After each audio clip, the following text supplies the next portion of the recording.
Two open weekends in the last 3 weeks, which sandwiched the Florida State game, have undoubtedly given the Miami Hurricanes a lot of extra practice time to sharpen their game going into the 7-game stretch coming up that will determine their postseason fate. Miami's in the driver's seat for a top 2 seed in the college football playoff now, and that comes with a first-round bye that would be a very valuable commodity. But Mario Cristobal has wasted no effort here in making sure that his team understands that a single slip-up along the way could change absolutely everything. So tonight, as we embark on a new edition of CaneSport Live, let's talk a little bit about how the Canes can show up better beginning Friday night at 7 o'clock when the Louisville Cardinals come to Hard Rock Stadium.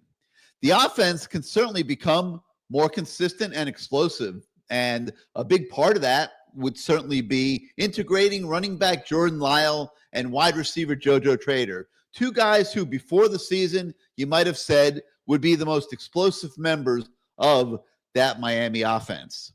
The defense can certainly get more comfortable with its depth, I think, so that it doesn't get caught fatigued late in the game like it did up at Florida State.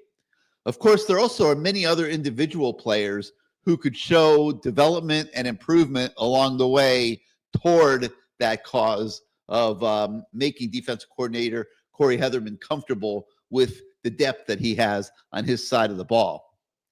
But here's something to consider. ESPN draft analyst Mel Kiper put out his first draft forecast this week, and he basically covered the first 4 rounds of the draft and said that only 4 Hurricanes are on track to be drafted in those first 4 rounds. Quarterback Carson Beck, offensive lineman Francis Mainoa, and defensive ends Ruben Bain and Akeem Mesidor. So you got a whole lot of other players on the team that aren't being mentioned, and this is a little bit of a message to them that there still is a lot that they need to accomplish as this season goes forward if they want to keep an eye on their goals of playing in the National Football League. So rat poison, beware. There remains plenty of motivation on the table to keep Miami from becoming a complacent football team here as they enter the home stretch of the season on Friday night. Hello again, everybody. I'm Gary Ferman, the publisher of CaneSport.com. We welcome you once again to the People's Show, CaneSport Live. As usual, it's your show. It's going to be driven by your participation. Many of our guests tonight have pre-registered with us to be on the show. If you have not, you see the email address scrolling across the bottom of the screen. You send us an email. We will send you the link to the studio, and you can come be a part of the show. As always, our managing editor, Matt Shodell, is going to be joining me for the first hour of the show, and then I'll be joined by the voice of the fan, Bruce Warner, in hour number 2. So without further ado, here's the man himself, Mr. Matt Shodell. And Matt, welcome back to CaneSport Live. Sorry that we're keeping you up late this evening, but we know how important your presence is to all of us here, just not myself as your co-host, but all of the viewers and listeners of CaneSport Live. And so thank you so much for once again being on the show. And open week number 2 here, 2 of them in a span of 3 weeks, Matt. And it's kind of unprecedented. I don't remember seeing 2 open weeks so close together. What do you think, based on what you've seen and heard here over these last days? Is it a good thing, a bad thing? Your thoughts? Well, first of all, I have a bone to pick with Greg. Greg, I'm coming for you, bro, because you told me that Miami has 20 NFL prospects, and I guess you know more than Mel Kiper. Also, shout out to my main man, Hurricane Joe. Oh, no Shodell. I guess I'm Matt Shodell to Hurricane Joe. And G-Nice. G-Nice's long-lost cousin. We want Matt. I don't know what that means. They want Matt to be thrown into a burning pit of fire. I don't know. But, you got to finish the thought. It's unclear. But in terms of this week's game, I said on Good Morning CaneSport, for those of you that suffer through that monstrosity in the mornings, I do think Miami wins pretty easily, and you guys know me. I'm like Mr. Negative. Everything's going to be terrible. Even when I talked to one of my booster friends the other day, he was like, you have to be so happy, right? I mean, they're undefeated. It's so much more fun covering an undefeated team. I'm like, what are you talking about? This is terrible, because all that can happen now is we go downhill. Like, go down, not downhill. Is downhill good? I never know if downhill is a good thing or a bad thing. If you go downhill, is that good? Going downhill, all the same. Going down is bad, but going downhill is good. It's very confusing. Anyway, I'm like, no, because all we can do is go down from here. It's terrible. I just want to be pleasantly surprised, not negatively unsurprised. But yeah, Louisville does not match up well with Miami. Louisville has given up 61 points. The only two teams it's played that are somewhat real. Like, for those people who are like, oh, their defense is top 3 in every category. Yeah, it's because they played nobody, no name, and nothing. USA, college, blah blah blah. Like, they played 3 no names and 2 decent teams. So I don't think Louisville's as good as people think. On top of that, whenever their quarterback gets pressured, he throws the ball to the other team for a pick 6. And even their fans don't like their quarterback. So, they're saying Miller Moss stares down receivers and overthrows routes over the middle and underthrows out routes. And that, like I said on the show, he's a rich man's Tyler Van Dyke. And somebody pointed out on the YouTube channel that they thought I called him a rich man's Tyler Van Dyke because his parents are architects, which I don't even know. I don't know if that's true or not. Do architects make that much money? I guess if they're good. If they're bad, they probably don't. But that's not why I called him a rich man Tyler Van Dyke. It just felt like calling him a poor man's Tyler Van Dyke. Like, for Miami fans, there is no such thing as a poor man's Tyler Van Dyke. Like, if Gary was playing quarterback, he would be a poor man's Tyler Van Dyke. But, like, for a Miami fan, that's like the worst thing you can call a quarterback is Tyler Van Dyke. And he's not. Miller Moss is not as bad as people might associate with Tyler. And Tyler, by the way, wasn't that awful. He would just do what Miller Moss does. He would have 4 or 5 great passes, a couple of great series, and then just total meltdown, brain freeze, and throw the ball up for grabs or make a dumb pass in crunch time. And that's what Miller Moss has been doing and did last year, quite honestly, at USC. So when he's under pressure, he's one of the worst grades I've ever seen, in the 30s for Pro Football Focus. And how is he not going to be under pressure? He's been under pressure every third snap, every third drop back. He's been under pressure. And that's not facing Miami, who apparently the Florida coaches under the table told the Louisville coaches, Jeff Brom, that this is the best defensive line they've seen in years in the SEC. Now why ACC teams should be allowed to reach out to SEC teams for advice on how to beat fellow ACC teams, like, that should be outlawed. That's to me, that's like stealing signals in the NFL when you're not allowed to. Not during the game, but like having a camera in practice.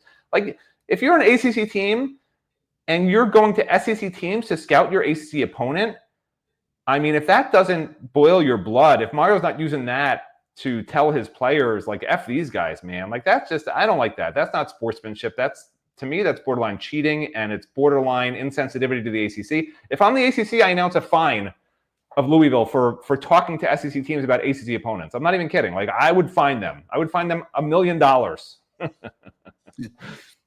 right, so I mentioned that Mel Kiper put out his NFL draft forecast, and only those 4 Canes I mentioned are projected in the top 4 rounds. And Ghostface CD Wright, he very astute. I love that picture.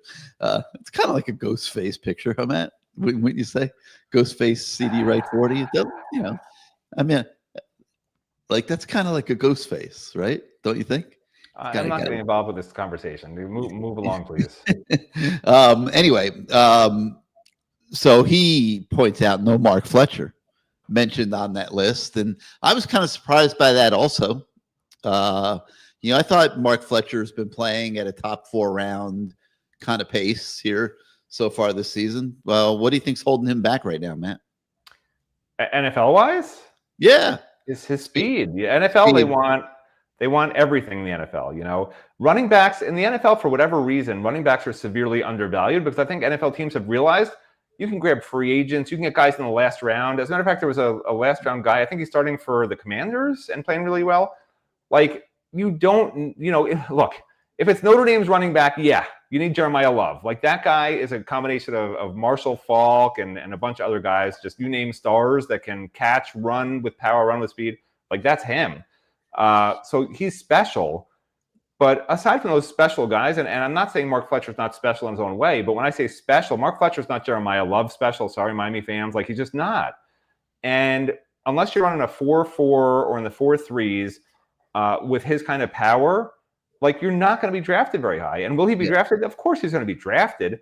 But in the top 4 rounds, which is what Kuiper did, I think he'll be drafted in the latter part of the draft if he even leaves early. He might be better off, coming back or figuring something else out. I mean, the problem for him is, if he does come back, I mean, Jordan Lyle's clearly going to be a superstar, to me at least.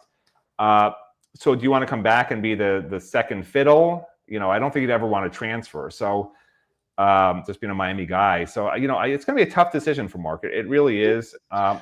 My guess is he does go pro after this year, but I don't think he'll be a high draft pick. Like that's I could see Miami offering him $1 million to come back. It wouldn't shock me for Miami to do that and a $1 million NIL contract. The thing is, what you're not understanding is Mario Cristobal is not out to just waste money, and I'm not sure other schools around the nation are offering $1 million to transfer. I'm just not sure they are. So whatever the market is for Mark is what Mario will offer him. Yeah, but I'm throwing out that number arbitrarily. I mean, I don't know what the exact number is. I'm just saying I could see them making him a sizable NIL deal. Yeah, I think they would match. I think in that ballpark. I think he's got that kind of value to the program, not just as a player, but for character purposes too. And Mark Fletcher is very valuable to the Miami Hurricanes. If he's going to be a late round draft pick, 6th, 7th round, and but you take a look. Let's take a look just at the Dolphins and Devon Achane. For example, runs I think like 4.3, and you see how good he is at the NFL level. Yeah. I mean, he is unquestionably a very high level NFL back. They got. Their backup is Ollie Gordon, a rookie that they drafted in the 6th round, who to me has a very similar playing style to Mark Fletcher. So you're kind of seeing there, Ollie Gordon, 6th round, Mark Fletcher probably 5th, 6th, 7th round. Matt's exactly right. Like those kind of players are, he's a 1980. He's a 1980s NFL running back. Like in the 1980s, Mark Fletcher's a top 3 rounder, but the NFL now values speed at running back and not as much as what Mark has, unfortunately, for Mark. Yeah. So I don't know. It's going to be interesting to see what happens there. If he's going to be drafted in the 6th or 7th round, I'd rather see Mark Fletcher come back and make a nice NIL check. But remember, he is what he is. Like he's not going to be anything different next year than what he is this year. I don't think, unless he loses an absurd amount of weight to make himself faster, which won't make any sense because then he loses his power. So, to me, Mark's best personal avenue, unless Miami throws a ton of money at him, again, with the NFL, this is how the NFL gets you, right? You start your ticking clock on the 3-year window to get your massive deal the minute you go into the draft and get drafted or sign with a team. And you want that first contract to start as early as possible, especially for a running back. Because remember, running backs, NFL teams look at running backs like they have a limited amount of lifetime reps because that's what the statistics tell you, right? Running backs last maybe 5 to 7 years if they're starting running backs. Like after that, you get hurt. You're just playing not quite the same as you were unless your name's Frank Gore or some other special guys.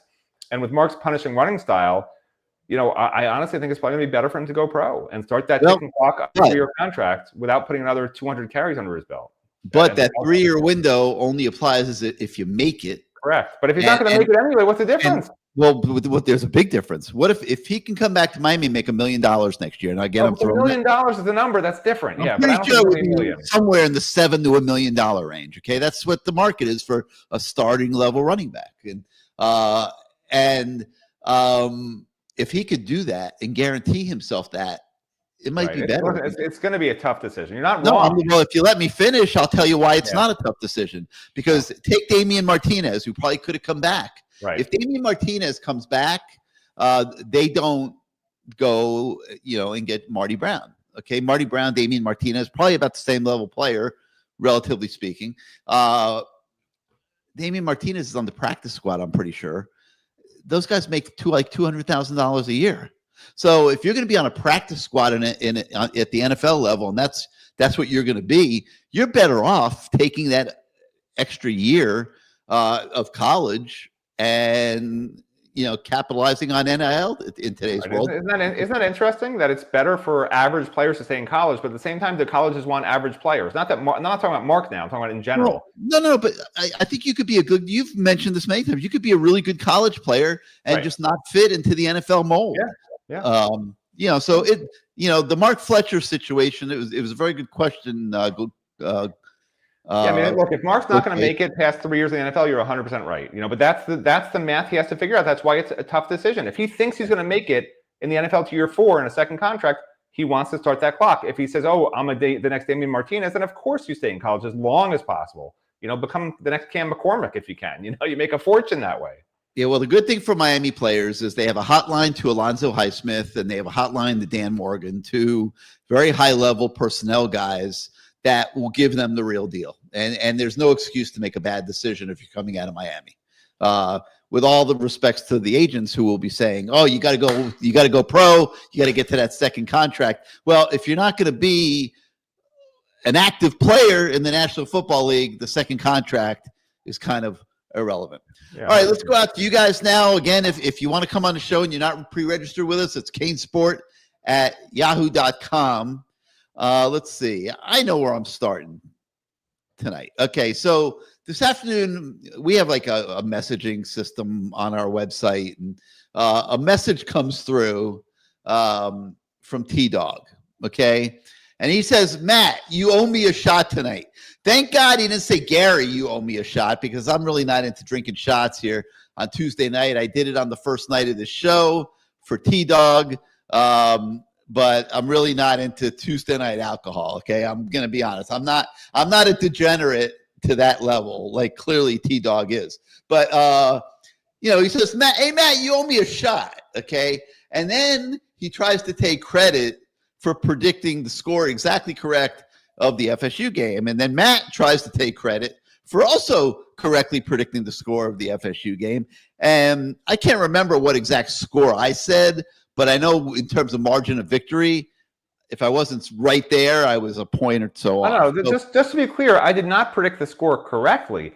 What I predicted correctly was the score if both teams played their best game and FSU didn't turn it over multiple times. Then my score would have been correct, which was Miami winning whatever it was by 5 points, 6 points, and they won by 2 touchdowns or whatever. So yeah, so I take credit for getting it right because it's not my fault that both teams didn't play their best games. When you make a score prediction, it should be based on the best possible game for both teams. Otherwise, what's the point? You're going to guess that they had turnovers?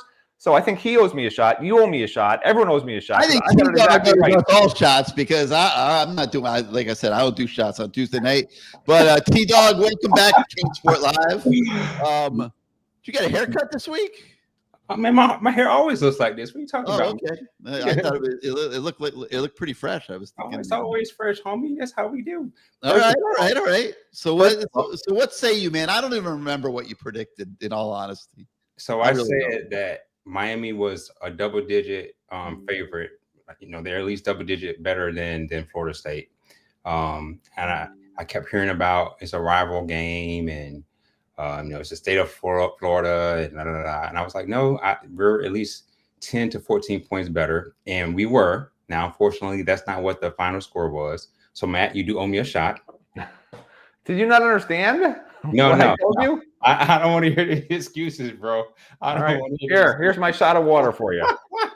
First of all, what are you looking at? You're looking up at your ceiling. What do you have, a monitor? So I have multiple monitors in there. Oh, okay. It's like a bat cave.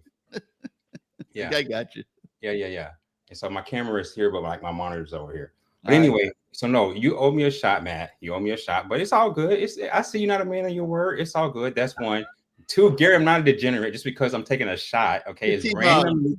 Taking a shot of my Zephyr Hills. It was a random bet. Okay, it was a random bet. I don't do this on a regular. That's one. I'm not Jake from State Farm. I'm not. I said from State Farm. You better put Jake on right now, Gary. I said from State Farm. I cleaned it up. And then 2, so about, I don't know, a month or so ago, I made a post saying Mark Fletcher's going to get drafted maybe 7th round. And everybody came for my neck. Everybody came for me. What did Mel Kiper just produce? What did he just produce? You're barking up the wrong tree because people do not think Mel Kiper is right about anything after the Shodell Sanders. So I understand what you're saying. You might be right. And I agree. He's probably going to be a late round draft pick. You want a double shot? You want a double shot? Just don't take victory laps on Mel Kiper's prediction. I don't recommend that. That's all. But I'm telling you. So I said the same thing about Martinez. Like you can tell by the look of a running back what the NFL is looking for. Like you guys both mentioned, this isn't the run Dane and Jerome Bettis' days of running backs. If anything, the smaller backs are the ones that are making the impact. Right. The Miami running backs that Mario Cristobal wants to have in his program are not the kind that NFL teams want anymore, which is actually good for Miami because they'll stay here, hopefully, or like Gary said, they can perhaps make more money at Miami than they can being a free agent, hypothetically, if they don't make the roster on an NFL team. Every now and again, you'll get a unicorn where you'll get a Derrick Henry that's big and fast. Yeah. But that's very, very rare, bro. Very rare. And I think a lot of people painted Fletcher to be that type of running back, and he's just not that guy. He runs very upright, kind of like how Martinez does. Doesn't get behind his pass necessarily, and then his acceleration and his speed just isn't there. And there's a reason why as soon as we saw Chris hit the field, we were like, oh, that's a running back. Like it just popped off the screen immediately. He looked like a throwback of Gore and Portis and those boys. And so, and again, I'm not slighting the kid because I love what he's doing for the program. I love his attitude. I love his work ethic. I love what he's done to that running back room. He's the ultimate teammate. But I'm just saying, let's just call a spade a spade. Let's not let our love taint like our, you know what I mean? Like our evaluation of these players, our love for our team. Well, more importantly, our love can't taint their evaluations of themselves because that leads to bad decisions. And based on what we're seeing here, I think if I were advising Mark Fletcher, I would say, man, like I know that lure of the NFL is there, but you're worth a lot of money on this NIL market going into next season for Miami. I think you might get a better deal staying with the Hurricanes.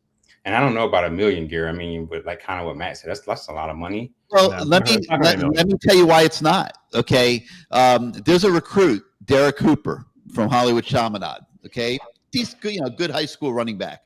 Okay, Texas overpaid.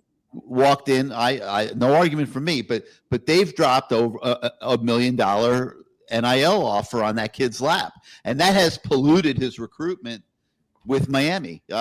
Miami's not doing that with high school kids. They'll give you a representative NIL deal, and the more elite you are, the more marketability you have. But they're not getting into bidding wars with Texas for a high school running back for very much the same reasons of what we're talking about here. Like, look at Marty Brown. Like we went in the portal and got Marty Brown from North Dakota State. I mean, look what a high level he's playing at here this year. You got Jordan Lyle, who's going to be back for at least 1 or 2 more years. And obviously there'll be more guys. Fletcher could come back another year, and then there's some other pretty good. Javian Mallory looks very, very good, and so like you're not getting into bidding wars for high school players, but Mark Fletcher's value to the Miami Hurricanes, for all of the reasons, is pretty high. I mean, so how much you paying Lyle, Gary? If Fletcher's $1 million, how much is Lyle? Right. Lyle hasn't done anything yet. Lyle gets less than Fletcher to you next year. No, they'll be comparable. I mean, Miami has a lot of respect for Lyle. They're not gonna, because he got hurt, he's not gonna get shortchanged. I don't believe from the collective and the school, but. They're both very high value players to this program. And I think those two have extremely high NIL marketability going into next season. Fair. Oh, go ahead, Matt. Dog, what else you got? Anything? Well, no, I was going to say my upset pick for this season, Duke is going to beat Georgia Tech. You heard it here first. Yeah. Duke is going to beat Georgia Tech. And think about what that's going to do to the landscape of the ACC. Yeah, that'll make it very interesting. You heard it here first. And Matt, you owe me 2 shots, bro. All right. Weak, bro. Weak. Good luck collecting on that one. And after that flaming article you wrote on me, when I see you, I'm gonna whoop your ass. Oh, by the way, you know what I did get? Speaking of flaming, I got a gift from my wife for no apparent reason, which is usually a bad sign, I would think, but it's a flamethrower for my old fashions, so that I can, and it's like a little cup with the wood chip, so I can make smoky old fashions. Oh, how about that? Cool. That's kind of great. I will do that on the air if you want. How about that, T-Dog? I thought you got you a prescription of a Blue Chew or something, but that's pretty cool, man. Yeah, I haven't done it yet, but I just got the butane canister and from Amazon yesterday. It doesn't come with the whole kit. But yeah, hopefully I won't burn anything down. I'm going to try So that. you're an old fashioned guy, huh? That's Yeah, that's it's pathetic. I went from apple martinis and Cosmos before I knew any better to Moscow Mules, and now for the last couple of years, it's just old fashions. I'm very particular and strange with my drinks. Moscow Mule. What's that? Vodka and ginger beer? It can be, yeah. Or you could do a dark and stormy type of deal, but yeah, it's vodka, ginger beer, lime. Yeah, there's nothing wrong with Moscow Mule, No, I have one every now and again. Hey, you're gonna have to you have to show us that on the air once, maybe for the ACC championship game. You have to bring that one out. There you go. I'll do that. Okay, bet. I'll do a whole. It could be a whole demonstration, like one of those cooking with Martha Stewart sessions. But it'll be get me and Jake on the screen together so we can critique your. I'm keeping my eye on Jake. He's pre-gaming over there. Don't worry about it. What's up, Jake? What's up, Jake? See, Jake, he's getting ready. He's pre-gaming. All right, T-Dog. All right, fellas. We'll see you next week, man. Yep. See you later. Yep. All right. So it's an open week, so we'll pop this up on the screen here. Matt, why haven't we heard any restaurant recommendations? Oh, where have you been going, man? What's good in town? We got Joe. We got Joe's opening. How about this? You went there too. What about Sonny's? Didn't you go to Sonny's a little while ago? Sonny's is big time. That's the place. If you have enough money saved up or can rob somebody who has money, go to Sonny's. Honestly, that's actually the motto of their restaurant. Yeah. If you have enough money or can rob somebody, come to Sonny's. That's their whole. But let me give you guys a tip. Sonny's is lit, man. It's a very cool restaurant. First of all, it's like in the middle of a neighborhood. It's like I don't even know how to sit under the banyan tree if you go. That's the place to sit right there. Outside, they have an outside area. It's super cool, and the food. How would you describe the area? It's like bizarre. My son had the tomahawk there. He said it's the best thing he's ever had in his life, which shows you how little we actually feed him normally. But that was that was a really good meal. Matt's son operates on a very high budget if he's ordering the tomahawk. But listen, it doesn't need to be prohibitively expensive. Okay, yes, no, it's not a cheap place, but it's expensive. They have options on the menu that you get a burger. Well, no. They have a hanger steak, which is really good.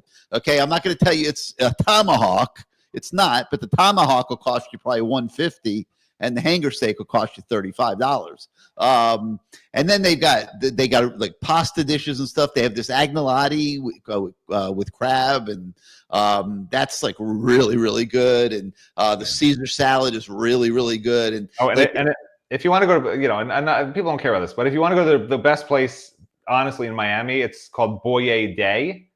That's the other one. But we don't keep talking about this. I cut you off because let's just move on. What the hell's that? How do you spell that? Boia. It is the best restaurant in town. I mean, they only have like 8 tables.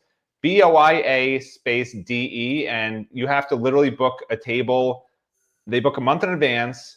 You have to book it literally exactly, like if you wake up at 6 a.m. and try to book table, it's probably too late. Or actually, I'm sorry, they open it at noon. They do it at noon a month in advance. That's what it is. So at 12:01 p.m. they're sold out for the Northeast 2nd Avenue downtown. It's downtown. It's in the middle of a strip mall. It's next to a laundromat. It's like looks like a nothing. They don't even have their name on the shingle. It's just like it's literally you have to know it's there. But really, I mean, it's like the Michelin star level place. Oh, and this is crazy, but if you do go, and I'm not even kidding, get the Shirley Temple. Okay, like it sounds. I swear to God, it's crazy, but it's like their specialty, and they make their own.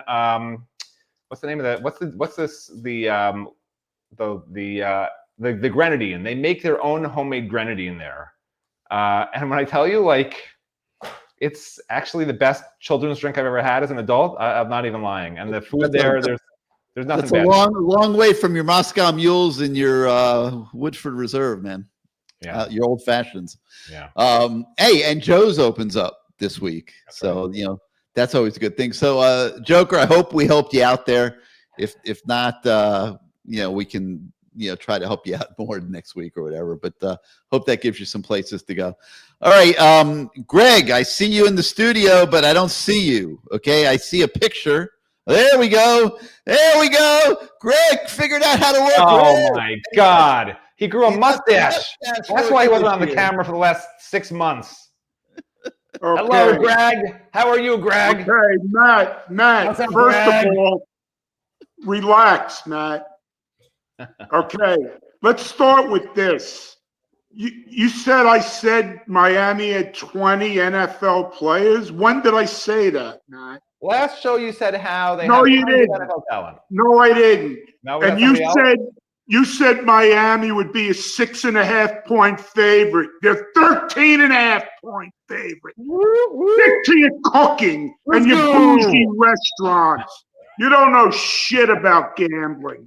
Okay, next. Mel Kiper. You telling me Markel Bell won't be a top 4-round pick? That's right, Are Greg. you kidding me? Why is your face getting redder and redder? Hold on. Get his address and get the paramedics out there, Gary. Okay, let me ask you something. That's a good question, man. Like that's a good question you're asking, Greg, on Markel Bell. I mean, we don't know obviously where the NFL projects them. What but about Ernest Cooper? Yeah, neither Cooper or Bell made the Kuiper list. You know, he's weighing them against every lineman in the country. I mean, you know, we're homers here. Mel Kiper is so old. He's done. Okay, Gary, let me ask you this. I'm not escaping that. Let me ask you this, Gary. Would a team that's 57th in scoring offense, 51st in total offense, 86th in scoring defense, and 97th in total defense be a risk to beat Miami? Because Matt said NC State was going to beat Miami. Give him a tough game. Let me give me a break. All right. But listen, I'm going to keep it real with you. Like, this is the scary thing about it. We could do exactly what you just did for every game left on the schedule, and Miami wins by a blowout all 7 weeks. I mean, is that reality? I mean, we've never seen that before. Like the best teams in college football couldn't do that, Greg. So, like, hey, we'll all take it. No argument at all. But I mean, I don't know if winning 7 straight games here to end the season, all in a blowout, is going to be reality. Well, I didn't say they were going to blow out every team. But we could play that same numbers game with just about everybody. There's nobody that matches up.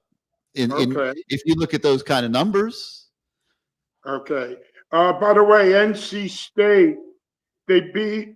Oh no, that's Louisville. Louisville beat Eastern Kentucky, Bowling Green, and James Madison. What a devastating out-of-conference game. Yeah, correct. Yeah, I think you were confusing Louisville with NC State. I didn't say NC State's going to beat Miami. I never. Yes, you said they were going to be the surprise team to beat Miami last week. Go back and look at it. Yeah, no, they could be a surprise team that beats them, but that's the whole point. They could. Anybody? Come on. Correct. They could be a surprise team. The whole word surprise, Greg, means nobody sees it coming. That's the definition of surprise. I got a bone to pick with you, Gregory Haralam. Okay? I said the word surprise, which means I know they suck. And it would be a surprise for them to beat Miami because they suck. That's the definition. Okay. One last thing. By the way, last week you were trying to infer I went to Miami-Dade Junior College. No. That was I went to Fairleigh Dickinson University. I did not get my degree, and I retired at age 52. So college sucks, okay? I don't give a shit that you went to Tufts because you're a real bougie, smart guy, okay? That's true. And by the way, if you watch the whole clip, I said Miami-Dade Community College is an excellent college. Lots of people go there and do really well. It just seems like you're more the 2-year kind of guy than the 4-year kind of guy. And it turns out I was right, Greg. I was right. You went there in Fairleigh Dickinson for 2 years, bro. No, 3 years. Bro, you're wrong again. Anyway, by the way, Gary, you told me you're going to let me get on with everything this week. What happened? He's not around. I don't know where the hell he is. No, he's not here. Or I would let you have that pleasure, but no, he's not. 45-17. All right. Okay. I like that. I like that. I could see that. Have a wonderful week, and make up some more stories next week, Matt. Oh, I will. That's all I do, Gregory. You know that. I only No, make you're stuff up. really good at writing stories. I'll tell you that Listen, much. you You're really retired. good. You retired at age 52 in 1970. I'm very jealous. No, Congratulations. that was 18 years ago, my friend. Ah, okay. 2007. My math's not so good. Okay, whatever. All right. Keep the good Always- work up. Always a All right, pleasure. Greg. We'll see you next week, man. Yeah. Have a good one. Hey, I got to boot you from the studio though because we need the spot. But you Okay, can no problem. pick up the show on the front side on CaneSport. I got you, Brian. All right, Greg. Thank you. Wow, that was fun. I like that he figured out how to get his camera working. That was good. It's nice to see him. He's doing well. He looks healthy, happy. He looks good. He's got the mustache working. He's got the whole Halloween mustache going on. Yeah, looking great. All right, let's go to Kane Cane. Kane Cane's wait, I better go wide shot because he's back and forth. I'm back at the JOB, going back and forth. But look, it ain't a whole lot to talk about. All right, first of all, Mel Kiper, the dumbest Mel Kiper don't know nothing. I've been listening to Joker. He's the hype man. Everybody got a hype man. That's all he do. He tell you this, he tell you that. When the first round comes, damn, I thought he would go. Then he'll come back. Well, all Mel Kiper full of trash. That's his job. Make money. Okay. With the Canes, just win. It doesn't matter. Every game's a trap game. The hell with it. We can't do nothing about it. All of them are trap games, Matt. Yeah, all of them. The rest of them. Like I said last week, we got to worry about this. We got to worry about that. Just the only team that can beat Miami is Miami. And I know y'all agree. Y'all been saying this last year, the year before, but this year it's different. I looked at Ruben Bain and them talk. Man, I'd be scared as hell to be on that side. They are mean. These dudes, they barely smiling.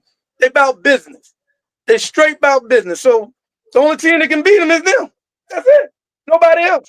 I don't got a lot more to say. But let me ask you a question in all seriousness. Like I was just telling Greg, like we could just predict that we're going to blow every team out for the rest of the year. No. Go ahead. You're right. But remember, is that reality, Kane? I mean, maybe it'll happen, but is that reality? No, it ain't reality because, like you said, the year that we were good when Ed Reed, what was Boston College record? I can't remember, but it was a scare.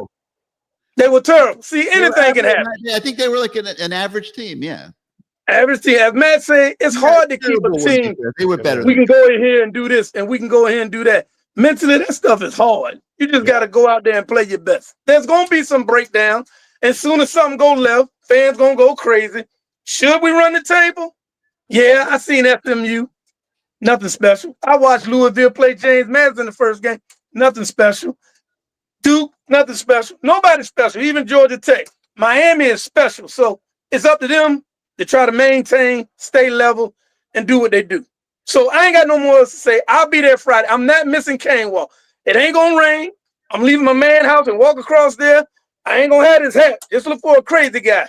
You'll find me. So, hey, matter of fact, what color are they wearing? Do y'all know shirt, green, orange, white, black? I don't know.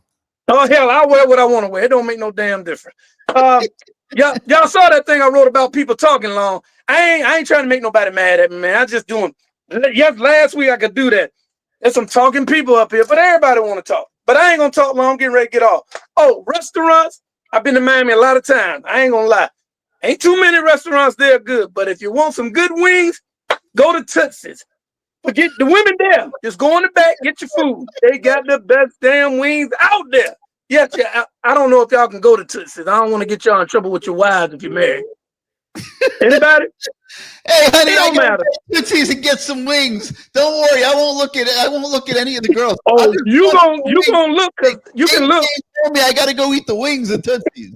Go eat the wings at Tootsie's. You ain't got to touch, cause man, that stuff I'm over that. They pretty women. I go in the back. But hey, give a shout out to Meister King, everybody, Ookie Dookie, Cocky Baki. See y'all on Friday night, 7:30. It's for you. My man said I'm Michael Irvin Jr. I don't believe that shit. I'm out. Got to go help some customers. Peace. All right, Kane. Hopefully he's still listening, because if he shows up at 7:30, he's going to miss the first 30 minutes of the game. Yeah, hey, Kane, the game's at 7, man. I know that, but I'm going to be there at 4:30 to get the Cane Walk. I ain't missing shit. Got it. All right. Well, maybe we'll see you at Cane Walk. You will. Peace. All right. Oh my God, man! This is an epic night so far. Yeah. So Matt, so tell tell your wife, hey, I'm going to go to the back room at Tootsie's and eat some chicken wings because Kane Cane told me they're the best chicken wings in town. Don't worry, I'm not looking at anything else around the room. No way. I mean, I still, it's like dealing with Greg. I know how the Miami Hurricanes feel. Every single week, you have to prepare every day for that, right? Miami prepares for its opponent. I prepare for Greg, and it's a chore. Every week, I can't win the battles. I think I lost this week. I'm 5-1. I finally lost to Greg. He got the better of me today. Got to prepare harder next week. All right, let's go to BK Hurricane, man. How you doing this week, BK? I don't know. How do I sound this week? You sound good. Okay. Last 2 weeks. Oh man, my audio was horrible. Oh yeah. yeah. Bruce kept bringing it up.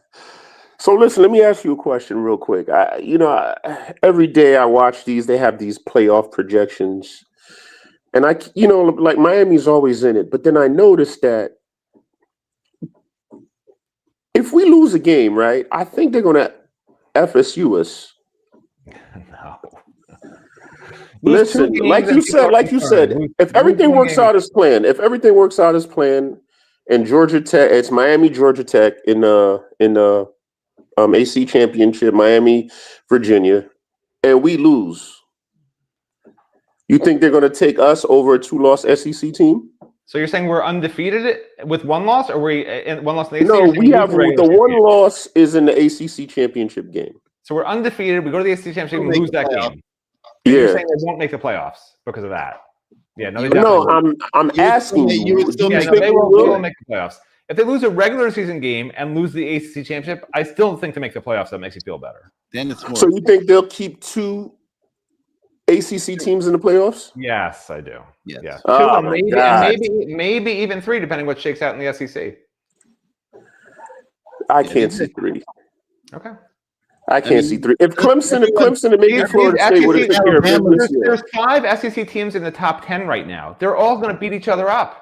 Right? And everyone's kissing Alabama's butt right now. They lost to Florida State. Okay, they can't possibly be as good as people think they are, and they could get beat again for sure. Yeah, well, I'm expecting them to, but I'm seeing a lot of SEC bias. So that's the only reason why I'm saying it. I'm not saying it just based off of the product that's on the field. I'm hearing a lot of SEC bias out there. Yeah, and they're going to lobby for 5 spots. They'll lobby for it. Can a 3-loss SEC team get in ahead of a 2-loss ACC team? Yes. But again, Miami has beaten Notre Dame. Miami's beaten Florida. Miami will have beaten, they have a decent resume. It's not like, last year Miami lost to 2 really bad teams and they didn't have a schedule where they beat anybody, right? So so that's sort of why, to me, it was justified by a lot of people why Alabama should have been ahead of Miami. And of course, they both wound up not making it anyway.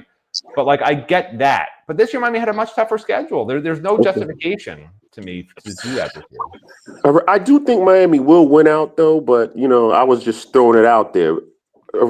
I know earlier we were talking about Fletcher. I think if Fletcher wants to explore the NFL, we have to let him go. There's no point in bringing him back. None at all.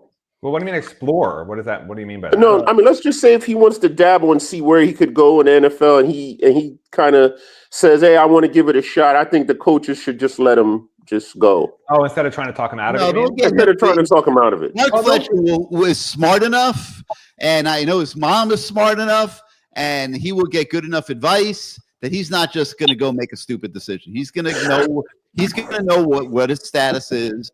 And he's going to be able to make a sensible decision. And I personally think that could end up come back to Miami next year because, look at what Blue's pointing out. Damian Martinez made that mistake. He's not even on a roster. I mean, he could be getting paid by Miami now instead of being unemployed. And then Nick Stokey says Martinez is much better than Marty Brown. And I think that's true. Martinez is better than Fletcher.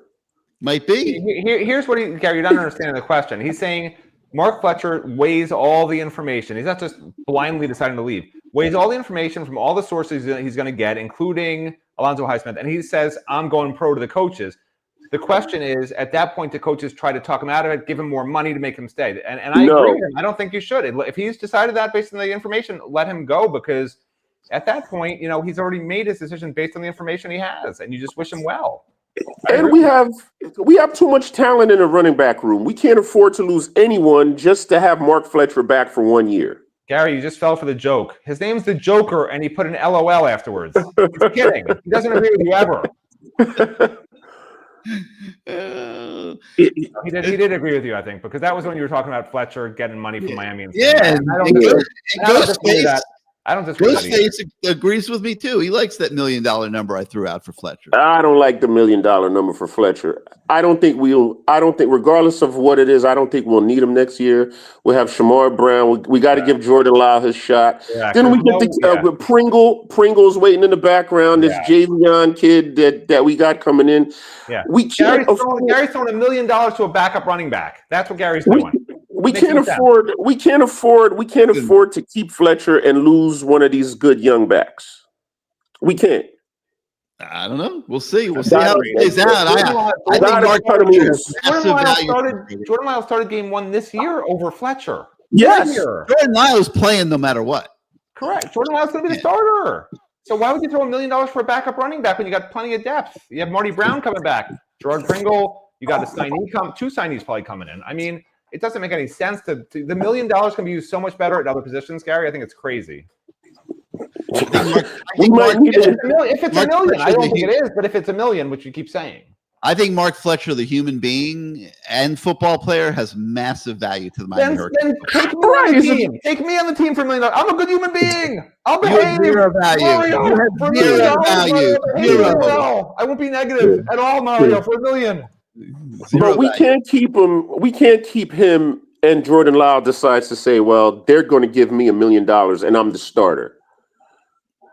You know, Fletcher's not coming back to sit on the bench. He will. He's not sitting on the bench this year. I'm saying next year. Start this year. There's plenty of carries to go around for those two guys. Gary, how do you know that Shannon Dawson's back next year? It might be a one back. It might be a team, a coordinator that likes to use one back 80% of the time, like a lot of these teams do. You know, it's unusual to have a 3-back platoon system. Very unusual in college football or NFL football, because usually one of them is the guy that you like the most, that you think is the best, so you play him the most. That's what most coordinators do. They like to give multiple backs 12 to 15 they carries don't. a game. Shannon Dawson does. Yeah. I think if Fletcher wants to go, we gotta let him go. We gotta let him go. Well, he's not explosive. We gotta let him go. I don't agree with you guys at all. I think that kid has massive value here. We'll see. I mean, massive value as a player, as a he's a captain. I can see it. A guy in the community. I mean, but his running style does not impress me one bit. He's a good kid, but I've seen Jordan Lyle break the ball for 90 yards. You're not getting that out of Fletcher. Yeah, they got to outrunning guys every step of the way. Fletcher is going to average 4.5 yards a carry. He'll score 10 touchdowns. He's a good goal line guy, third down and one guy. You need that, but Marty Brown's very similar also, and Marty Brown is coming back. So I don't know. I don't think you need Brown and Fletcher behind Lyle next year for $1 million. For a half million, I'll take him. But for $1 million, I think it's a waste. No, $1 million, you got to let him go. I'm not doing the budget for the collective. Okay. Yeah, I'm negotiating right now. All right, guys, last question. This isn't a JoJo Trader question, but here we go. No, past JoJo Trader. I thought during the question. No, I thought during the spring. I don't remember what the other wide receiver's name is. You guys were saying that these two guys were clearly the best wide receivers on the team. Josh Moore, and what's the other kid? It was Tony. Malachi Tony. It was Tony? Yeah. Okay. What happened with Josh Moore? He just disappeared after that big 2-touchdown game. Yeah, they haven't been using him. It's bizarre. It's the weirdest thing to me. He just disappeared after the 2-touchdown game. They were saying he was the best. Well, a lot of people were saying he was the better looking wide receiver on the team in the spring. He is amazing. He is unbelievably talented. But with these coaches, my guess, and I'm, this is a guess, and only because I know what the coaches do, not because I'm privy to something about Josh Moore, but they like to play the guys who are leading and practicing the hardest and have earned the reps, right? And that's the problem right now JoJo Trader's having.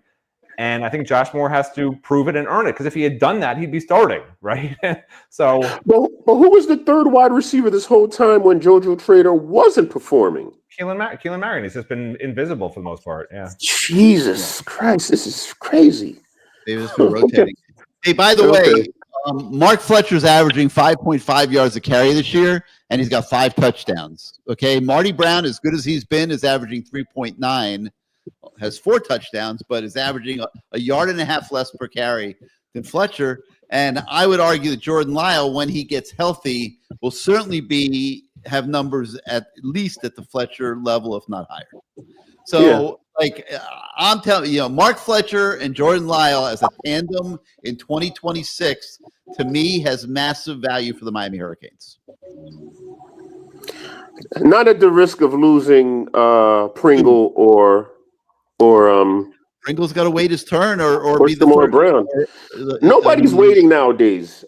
Gary, they're not waiting for too long. They're not going to wait for too long. Hey, Chris Johnson bailed out. He's playing a little bit at SMU. What are his stats? I'm going to go look up his stats. And Gary, remember he had a big run the other day.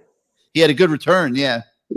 He had a big run the other day. I don't know what's going on with him, but I just stopped following all our guys that go to SMU. Yeah. Also, remember, Gary, Fletcher played more in the early part of the season than Marty did, which sort of helped him against those terrible teams in terms of yards per carry, right? Because against some of these bad defenses, Bethune USF's not a good defense. You can get a lot of yards per carry when you're playing a lot of reps on those against those teams. And Marty Brown is a good pass catcher out of the backfield, so he's much better than Fletcher at pass catching out of the backfield. Chris Johnson didn't want to wait around here, which is. By the way, you know what's crazy? Marty Brown, when we watched him in practice this fall, he would drop every pass. We were like, this guy can't catch. He's awful in the pass. Like, I'm not even kidding. Gary and I would say to each other, like, this is crazy. The guy can't catch a pass. Remember, Gary? And now he's like the greatest receiver. No, that's an exaggeration. It wasn't that bad. Okay. I remember talking about it with you. He dropped some balls, no argument. But he hadn't dropped them in the regular season. By the way, Chris Johnson, who didn't want to wait around, understandably, he waited a couple years. He has 28 carries in 5 games at SMU as a backup running back. He's getting like 5-6 carries a game, but he's averaging 8.1 yards a carry thanks to an 87-yard touchdown run that he had. So, I mean, is he playing more at SMU than he would have played at Miami? Yeah, probably. I mean, and who knows what's going to happen with Pringle? I would say they're very similar type players. How about Chris Wheatley-Humphrey? Also that type of player. Well, and Gary, by the way, you're talking about Fletcher yards per carry, right? He had 11 carries for 86 yards against Bethune, and Marty Brown only had 7 carries in that game for 35 yards. So, I mean, that's the game that really separates them in terms of yards per carry, right? 8 yards a carry versus 5 yards a carry. You take that game out, it's not that dissimilar, and Bethune-Cookman isn't even a real game. So, so it's a little. But Marty Brown becomes the 3rd-team running back now with Lord Jordan Lyle coming back. Oh yeah, no, there's no doubt. Yeah. But I'm just saying, it's not like you were making a big deal out of the yard difference or yard and a half difference between the two of them. It's not, honestly, if you take the Bethune game out, it's not that big a difference. It's probably more like a 0.4, 0.3 yard per carry. I'd have to do the math. But. Let's see what Ghostface is working the chat tonight. He's Team Fletcher. I'm Team Fletcher too. I mean, I like him, but not at the risk of losing good young running backs. Here's the thing: Mark Fletcher is a great human being. He's been through a lot. The team rallied around him last year, when his father passed, and he's a great human being. So of course you want him on the team. But then it becomes, this is a business, right? It's not college football anymore. It's a business. And you have to make a business decision that's best for your team. And you got to figure out, do you need him to get that money at running back, or do you want that money to go somewhere else? And depending how much money is in the coffers, that's the math that Marcus has to figure out. It's not a cut and dry decision. Like Gary says, just give him $1 million. We need him. He's so important. Like, it's not. They will have enough money for Mark Fletcher. There is no doubt in my mind. At the expense of what position? Whatever the budget is, it will have enough. Yeah. Of course they'll have enough. At the expense of what, though? Because you can spend $1 million somewhere else. Am I wrong? I mean, they have a set budget. You and I both know they have a set budget that Mario does for each position. And, he'll go over it at certain positions of need, and maybe that money's better spent somewhere else. They would deviate from Mark Fletcher, but Lorenzo Brunton takes the opposite point of view. That he's not going to get any better than what he is. I would agree with that. He's only going to get wear and tear, okay. But if you're going to get wear and tear to be on a practice squad somewhere, does it really matter? Right. You make, like I said, you make $200,000 a year on a practice squad, and that lasts for a year or two, and then you're unemployed. you can make more than a couple years on the practice squad for sure by coming back to Miami next year. He's going to have a very tough decision. That's the bottom line. Yeah. All right, guys, that's it for me. Yep. All right. All right, thanks a lot. Catch you later. All right, BK. Thanks for being part of the show.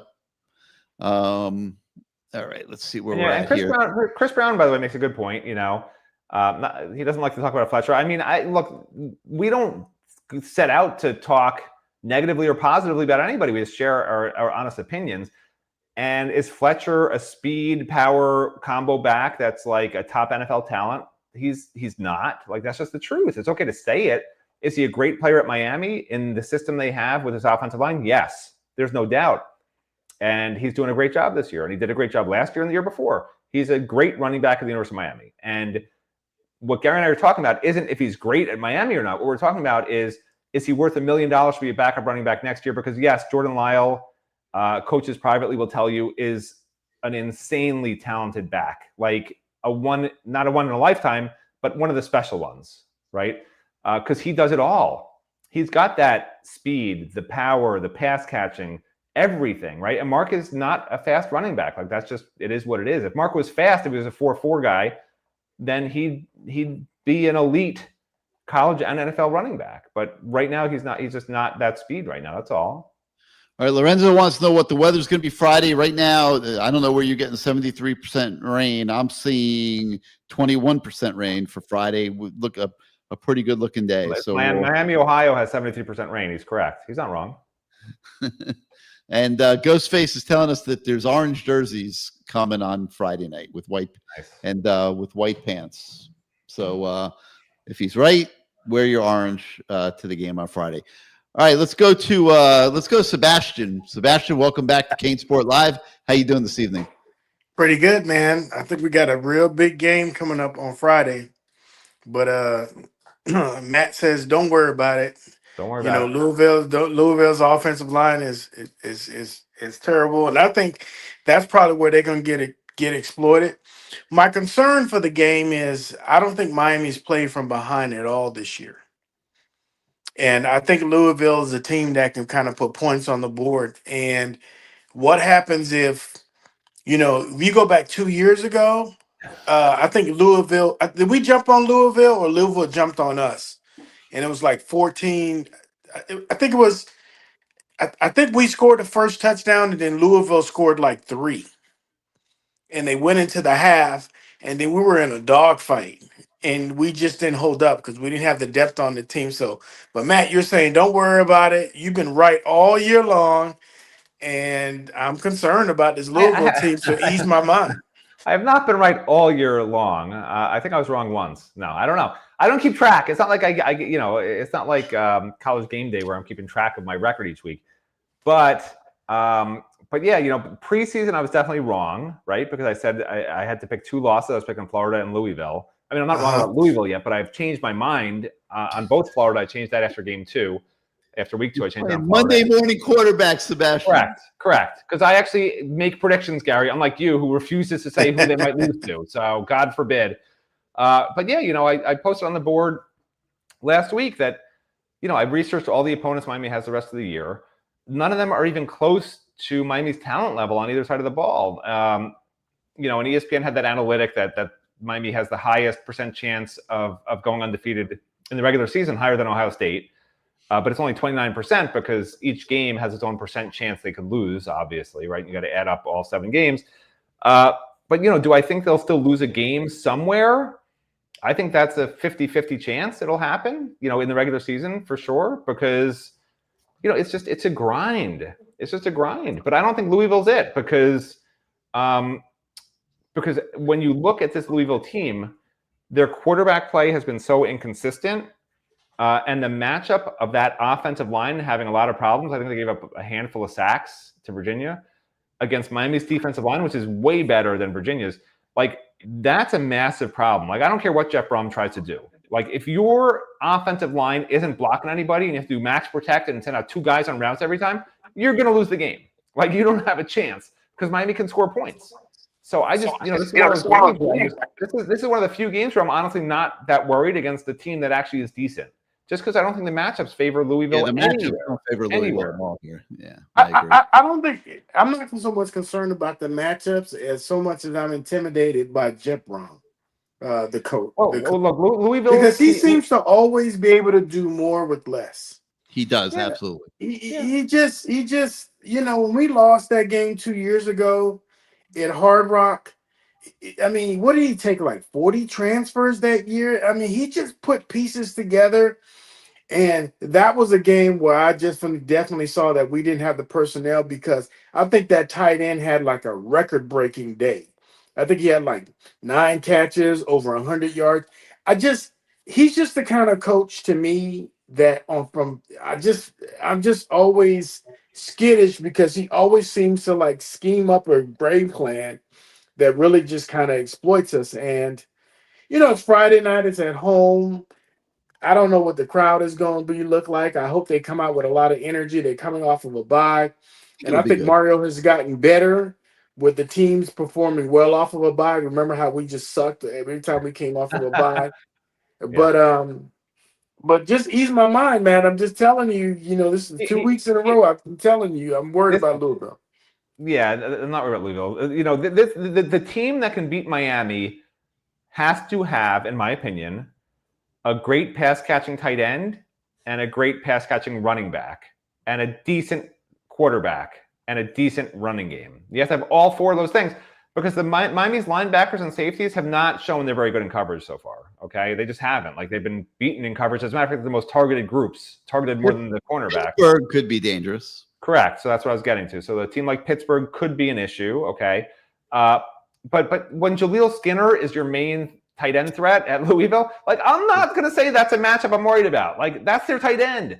Their running game has been. I wish he would have stayed, but he had to leave. He needed to gain some weight. I wish he would have stayed. And he's got 200-something yards. But that's my point, right? They don't have the pieces that I'm worried about that another team needs to have to exploit Corey Heatherman's defense. You got to have a pass-catching tight end. You just have to, based on what I've seen from Miami's defense. Because, they have 2 great perimeter receivers, right? Lacey and I think Bell. Lacey and Bell. Right. 2 great perimeter receivers. But the problem with these teams that have these great perimeter receivers, and Deuce had a decent game against Miami, right? Decent, not great, is that Miami has much better cornerbacks now, man-to-man cornerbacks. Yeah. And the pass rush gets there so damn fast. That's why you got to have the tight ends and running backs that can beat you one-on-one. If a linebacker's on a running back, he can catch the ball and make a move, and he's gone to the second level. Tight end beats the linebacker or safety, 15-yard gain on a quick hitter. Those are the guys I'm worried about, because Miami's pass rush is so damn good. And if you don't have that on your team, I think you got no chance to score a lot of points and be consistent on offense. And I don't think Louisville has anything except for 2 perimeter receivers that I'm worried about. Hey, I want to switch up gears, because I have 2 other questions, but I think this other one is going to be a pretty big one. How fast has the college football world kind of changed in the span of 4 weeks? We had Penn State was ranked the number 2 team in the nation, and Penn State right now is without a coach. And so when you take a look at Penn State, who was in the college football playoffs last year and was probably a play away from going to the national championship game, you look at that program and you look at the program where the University of Miami is at, who's in better shape? And I wanted to hear both of you guys' analysis on Miami that. obviously is right now. If things continue the way they're looking, don't leave out Notre Dame either. I mean, Notre Dame, was in the championship game last year. They've got 2 losses now, and then Oregon losing at home to Indiana. So now everyone's pumping up Indiana. I mean, they're saying Fernando Mendoza is going to be a top quarterback in the draft, and people are very reactionary, Sebastian. We'll have to see how this thing plays out. Well, I'll just add to that. My opinion of it is college football is not run by the school president anymore. It's not run by the board anymore. It's run by the big donors. And if those big donors are all buddies up in Happy Valley, they all get together and they call the school, whoever the power that be is, and says, we're withdrawing our donations. We're not donating anymore to the NIL unless you get rid of this MFer that we think is screwing up the whole program. James Franklin, they're going to do it. They don't have a choice. $45 million. Unbelievable. Correct. And you think that Penn State wanted to do this? They did not want to do this. They were forced to do this by outside forces. This is the NIL era. This is the era of boosters controlling the programs. And, could it happen at Miami someday? Yeah. The good news is Mario's best friends with all the big boosters. Right. So it's not like it's a business decision. And he's doing a good job. Yeah, he's doing a good job. He really is. He doesn't need the sweetheart relationships. They're all from Columbus. Nobody saw this since they were 4 years old. I mean, there's no way it'll happen with Mario at Miami. So that gives Miami that sort of built-in advantage to, even with recruiting, like this coach isn't going anywhere. Anywhere else, a coach could be gone with an 0-4 start. Anywhere else in the country. And as a matter of fact, they probably will be gone with an 0-4 start for any preseason top 20 team in this day and age that we live in, which is crazy. I just wonder at what point the athletic directors say enough is enough and they stop putting those big buyouts in the contracts. I mean, it might keep you from getting a coach who's got the leverage to demand it, but like these schools are spending a fortune. That's a lot of money to tell somebody stay home. That's all I'm saying. And I'm just looking at, they're a play away from going to he's in the college football playoffs. They're a play away from going to the championship game. And there's no grace for, a season that seems to kind of go south. I mean, he's been there for 12 years. This is the height. And you're only halfway through the season. You're only halfway through the season. This is the most success Penn State has ever had. They haven't reached this level of the promised land or this close to it. And in that same season, that seems to take a turn. One season, you just kind of act. I mean, I don't want to belittle the point. I'm just saying that, who's in a better shape right now? Miami right now, because we hope to run the table. We hope not to get a loss or two, but I still think our program's in pretty good shape because of the way Mario is building the program. Like, I'm seeing young players that are developing, that are playing. You're going to have 2 top 15 draft picks that were recruited by Mario that he promised, if you come to this school, I'll get you where you need to be. You could kind of turn the program around. So that leads to my final question is this. How strong will our recruiting class be and our attractiveness in the transfer portal if we're able to keep both our coordinators? Because I'm concerned about that. I'm really concerned about Shannon Dawson. I think he's really going to be a hot commodity, at least to get some looks. I know he has a desire to be a head football coach. And it may be even one of these lower tier programs that may be looking to him. So where are you guys at on that? You say he's looking to be a head coach. How do you know this? Well, Shannon Dawson is looking to be a head coach. There's no doubt about it. He might be. But we don't know that. I wouldn't say I know that, but he comes off as head coaching material.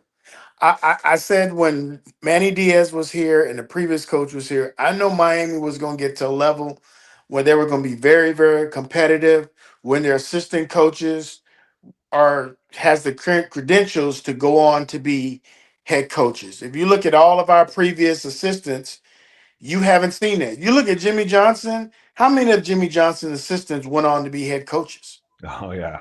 You look at all the other coaches we've had. I don't even know. D'Onofrio is not a head coach. You don't see any of those assistants that went on to be head coaches. And so my point is, how attractive will we be recruiting wise in the portal if we're able to keep our coordinators? The portal maybe, but remember, signing day is December 3rd. The ACC championship game is December 6th. Most teams' seasons will wrap up a little before December 3rd, the weekend before. But are they going to be firing their coordinators in mass in a week period? Probably not. So I think a lot of players are going to be signed already before there might be any movement with coordinators. And the truth is, Mario Cristobal is so involved with every single recruit that it's not they're not being sold by the coordinators necessarily. Like, yes, you have to have a system that fits you, but Mario's going to assure these families that we're not changing our style of offense. We're not going to become, a 3 yards in a cloud of dust offense. Okay, they're going to have a similar type of system, right? It's what Mario wants. It's why he hired that guy, and it's why he hired Corey Heatherman. he's had two similar, believe it or not, Corey Heatherman and Lance Guidry run similar style systems, right? They both run an aggressive 4-2-5 system that tries to confuse opposing offenses. And yeah, Corey Heatherman is simpler, right? He's not constantly lining up, 6-7 guys on the line and then dropping 3 of them at the snap. But at its core, they're very similar in terms of what they're trying to do. One-on-one covers on the outside, get pressure, with your front 4 if possible. If not, you bring in a linebacker or a safety. You're dropping, you're putting a linebacker to the line, dropping them into coverage at times. Safety, same thing. Blitzing corners, blitzing safeties. So that's not going to change, and that's what recruits signed up for. So I'm not concerned at all. Like, might 1 or 2 recruits leave, especially a quarterback maybe who was personally recruited by Shannon Dawson? Yeah, that could happen. Although I don't think Darion's going anywhere.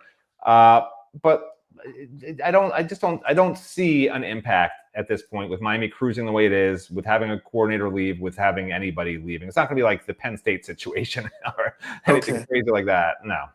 Nah, that's good. That's good. That's good. So, final comment is, you ease my mind, Matt. You got to give me a prediction. What's the score? Oh. You were spot on last week. You said we would cover. I was not spot on. I said they'd win. I was spot on. If you take away the turnovers, I was spot on. It probably was about the right score.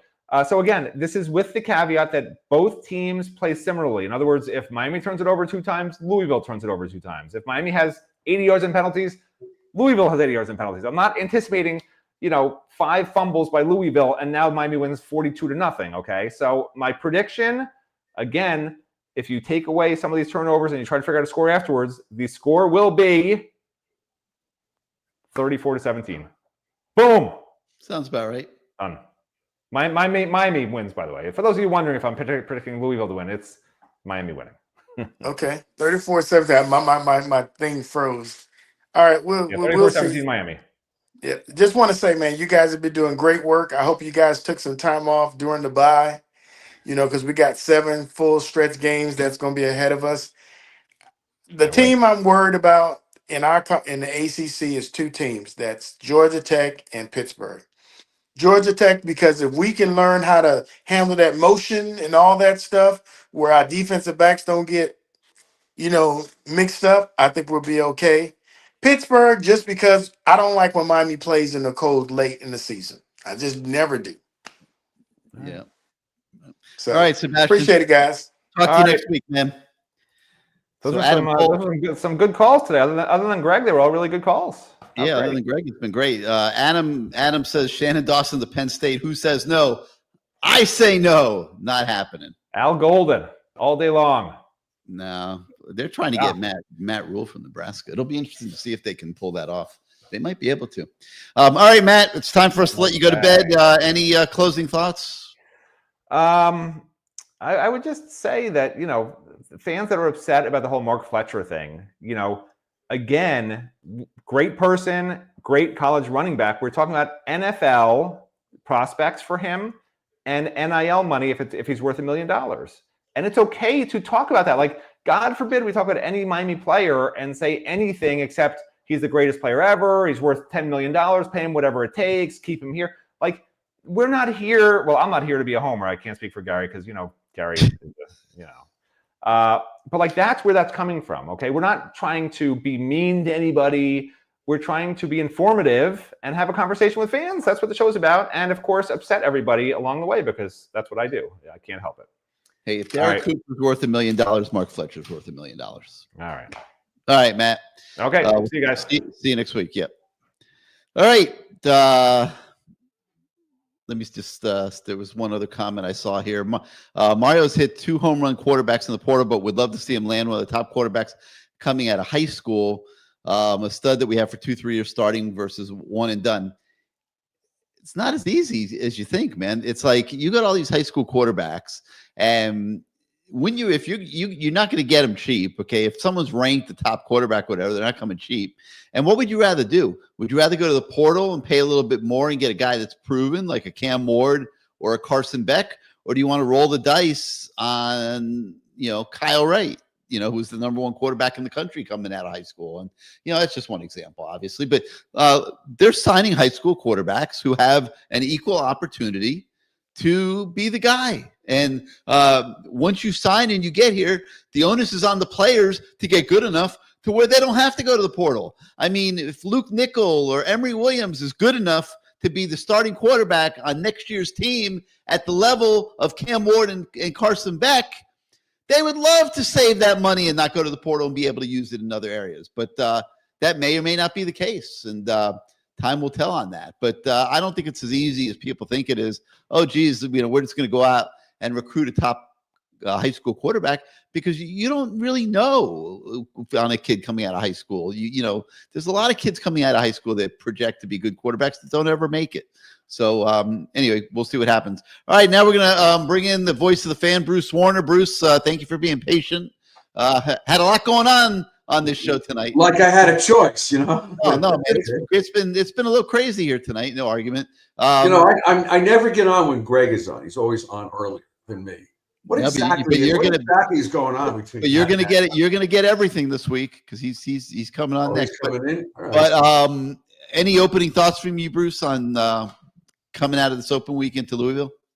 Well, I think that we're going to see a lot more out of Lyle this week, which we need. I think he needs to get going.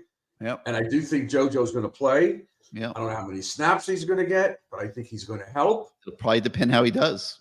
And I do believe that Mario was in these guys' ears and up their behinds for the last 2 weeks, because I think you agree with me. He was not happy with the Florida State game at all. He doesn't like what happened in the fourth quarter on both sides of the ball. And I think these kids know it.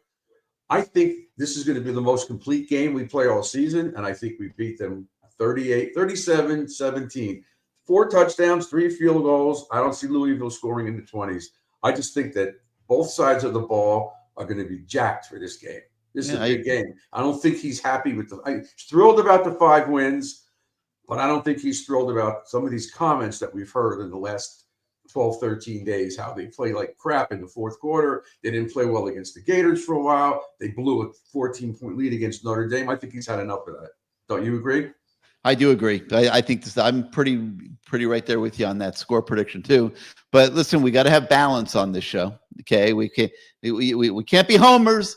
Okay, I can wear my glasses all night, you know, but I'm not a homer. I'm just telling you how I really feel. We got to have balance, so we might as well bring on everything 305 right now to give us some balance. Everything. Tell us why the Canes are going to lose this week, since you've been picking them to lose every other week. Gary, how you doing? Hey, what's up, everything? How are you? I'm doing a lot better, man. Hey, Greg came on here tonight with a webcam. Like, isn't it time for you to, Not today, Gary. I got my new hip yesterday, so I'm getting there. All right. I'm feeling a lot better though. So, Gary, hey, Bruce. What's up, buddy? I feel pretty good about this game. Mazel tov. Talked about matchups, or Matt was talking about matchups, right? And I think he's right. The team that's going to impact us the most is the one that attacks the second level, where we're not good in pass coverage. And listen, the strength of Jeff Brom is the passing offense, and they're going to have a hard time passing the ball with an offensive line that can't protect. And Gary, I'll add one other thing. As we talked about 2 weeks ago, Castellano, this kid has no escapability whatsoever. None whatsoever. He's a statue back there. He's going to get his ass kicked. That's my opinion. And he may make some plays. He's got a good arm, the kid. But this is they'll get rid of the ball quick. They'll be getting rid of the ball quick, I think. Yep. Yeah. Everything will be quick, and they'll get Brown. They'll get that running back from down here and from the South Dade area. They'll get that kid going early. They'll get him the ball. They'll have games for him. They'll do some screens. They'll get him involved. They're going to attack our second level. I mean, that's for sure. Especially when you got to get rid of the ball quick. That's what you got. But overall, I think our matchup is pretty good. My concern is I think Sebastian or Stanley was talking about the college football landscape and how everything changes. One thing you got to understand, man, recruiting changes daily. But the ebbs and flow of college football are one thing, but it's just the amount of money that's behind everything that's never been to this extent. So everything gets blown out of proportion. Look at Coach Franklin. There'd be 40 schools out there trying to get Coach Franklin. He's one hell of a recruiter. Guy's always done a phenomenal job in developing guys. Can't win big games, get that. I understand that. That's But a big strike overall, against him. Can't win big games. well, he built he built Vanderbilt many years ago.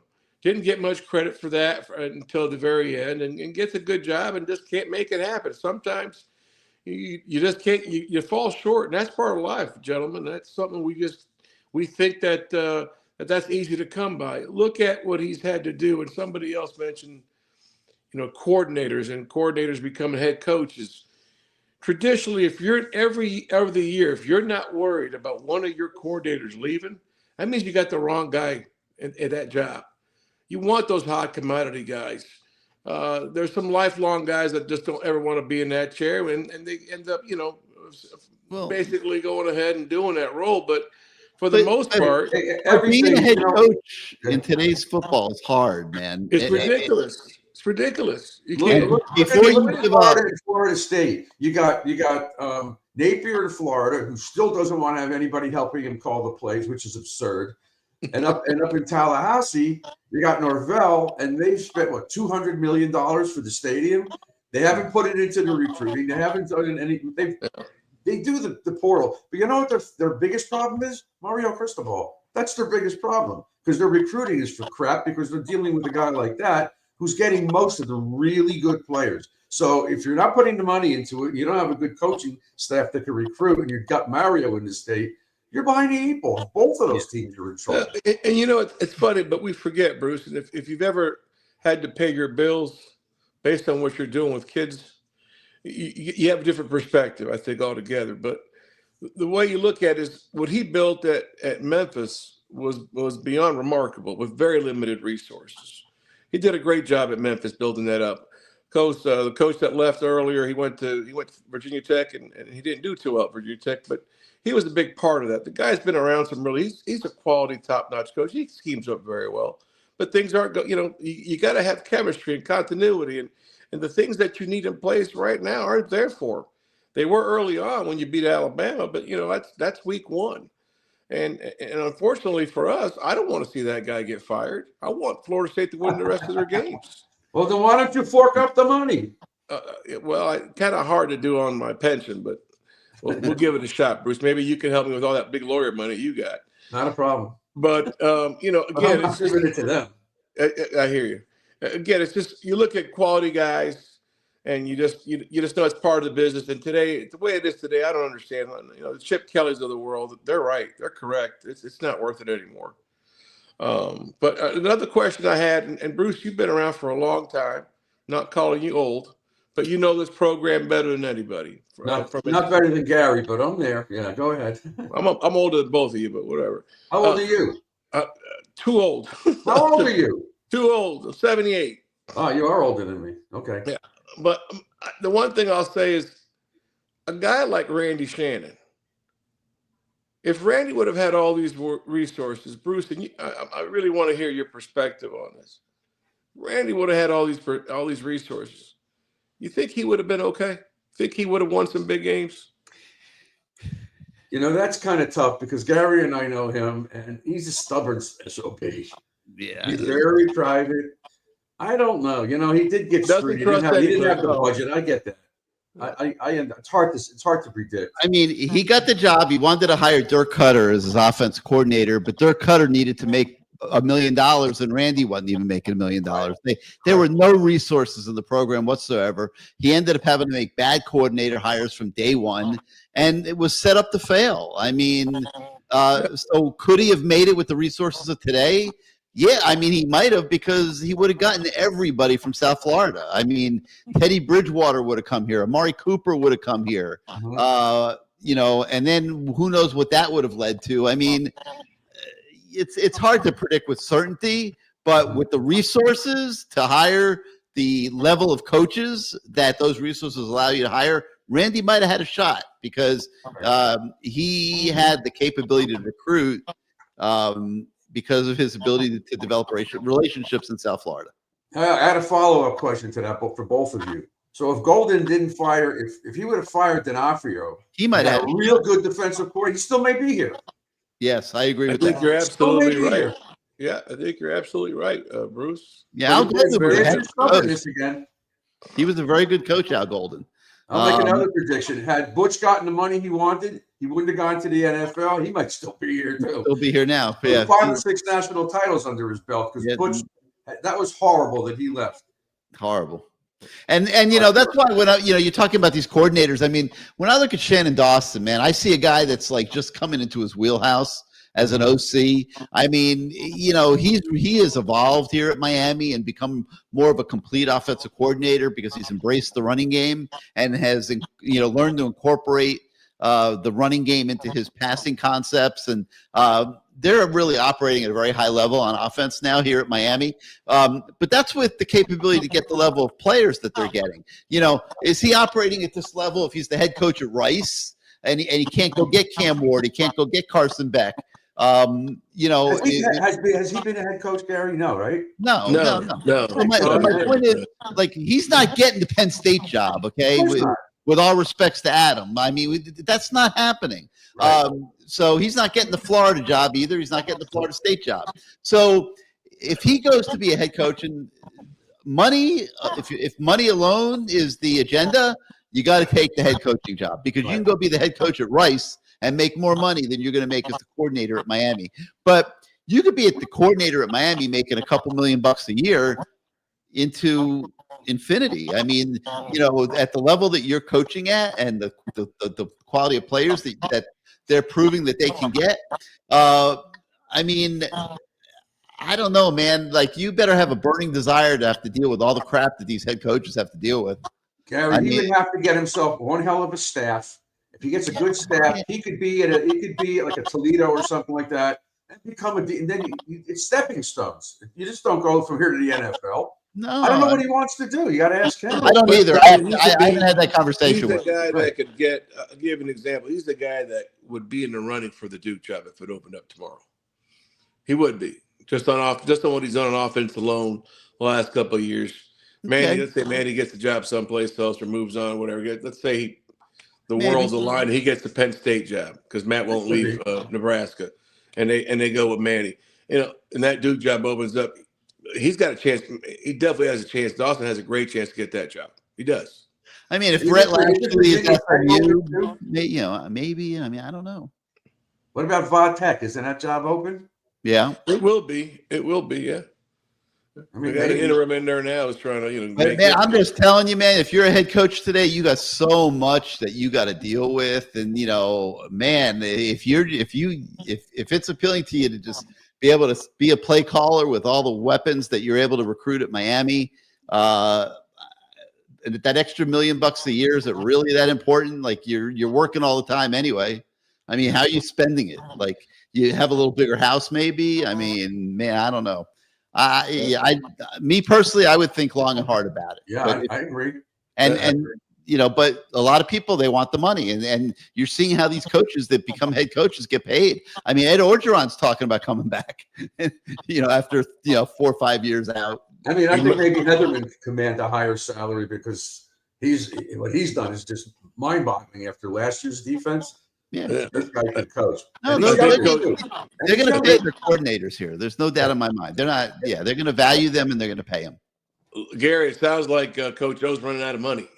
I had no chance. He got $17 million to leave. Like, he's not running out of money. Though. He parties hard. What he is, he's bored. He's getting bored. Like, what? These guys, all they know is ball. They work every day of their lives at ball, and then they have nothing to do every day when they wake up except. I mean, you get tired of that after a while. I don't see Ed O in a 9-to-5 job. You? No way.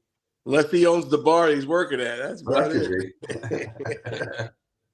Last thing, I heard this last week, and I was like, there's no way it's going to happen. But after the comment I heard post-game in Oxford, Lane wasn't very happy with the crowd, with the attendance. And I was told he's pretty much been offered the Florida job. Oh, he absolutely. Blank check. Wow. They will give him a blank check. Wow, Gary. Wow. That's going to impact the landscape down here for sure. No argument at all. Yeah. But with the portal now, everything like you can go get players. Oh yeah. And my final score for Saturday, I got us winning 28-17, boys. I'll call it that. Good for you. You've come over to the right side. Hey, just looking at the matchups, Gary. Looking at the matchups. That's all. All right, everything. Well, we'll talk to you next week. We'll see how it shakes out. Take care. Have a great night. Go Canes. All right, man. Wasn't that bad today? Huh? It wasn't that bad today. No, not at all. No, he's been reformed. All right, Jake should be he should be drunk enough for us to bring him on the show. So let's go. What's up, Jake? How you doing this week? How's it going now? Doing great. You're doing good. Good. The oh my God. Everything finally picking the Hurricanes to win. How about that? Yeah, now I'm nervous. I wasn't. Yeah, right. Yeah. No, go figure. Yeah, we probably get the shit. I won't be able to sleep tonight. Tomorrow is Thursday night. Yeah, Eddie Mush over there. Yeah. Oh my goodness. Gary, on a side note, get this ready to go. Your hanger steak recommendation earlier today. It's the best cut of meat that nobody appreciates. It is that hanger steak is really good over there. If you cook that right, it is the best cut of steak. There is so much flavor in that. It's the best. But one of these days, I need to get on with Matt and talk restaurants. I'm a fellow fine dining advocate. You're a foodie, huh? Yeah, I am. Oh, and by the way, agnolotti, if you order it at the restaurant, they'll look at you sideways. That's how you pronounce it. That's how you pronounce it. That's how you pronounce it. Yep. I just say agnolotti. No wonder they look at me so funny. That's it right there. Just a little tip for you. But all right. That's, are you worried about Friday night or not? No. The standard now is 12-0. It has to be. The knock against Mario is 6-0, not 12-0. What's that? Don't try to talk him out of that. You won't. Got to reel off 7 in a row, but there's no reason not to go 12-0, and it's time. Take it over. Like just own it. There is no reason to lose to any of these teams. That's what we brought him here to do. That's his job. We are superior to every team we will play from here on out, and it's not even close. I think Sebastian or maybe it was TK said the only team that can beat Miami is Miami. And so everybody's assuming that the way we played against Florida State for 3 quarters, and Notre Dame at the beginning and at the end, and Florida at the beginning and then at the end, that's the way if we play like that every week, nobody's gonna beat us. But if we have lapses and lulls and mistakes and all those penalties and stuff, false starts, anything can happen. Although I don't think we're gonna lose, I agree. I call it the 20-minute gap. It seems that it's. I mean, why is that? Because you're drunk for 20 minutes and you missed that part of the game? Right. Yeah. Just a little blackout during the game, but no. I mean, our team seems to black out for like 20 minutes, and then it's like, oh shit, we got to play ball again, and then it was really weird, man. What happened in Tallahassee was really weird. Really weird. They happened in Florida and Notre Dame too. Right, those 2 games though, they clearly like dialed it back, and we're trying to sit on the lead and got caught. Like, I didn't feel that that's what happened at Florida State. I think something. I don't know what happened, but something weird happened, because I mean I don't think it was because they went conservative. I think they were getting to 3rd down situations and they weren't converting them, and Florida State kept getting the ball back. But also, Heatherman said and Mario said that they were not. The gap integrity was horrible. They got tired. The safeties were constantly looking where Castellanos was, and the corners too, because it's hard to. There was over pursuit. Yeah, and they missed a million tackles with that.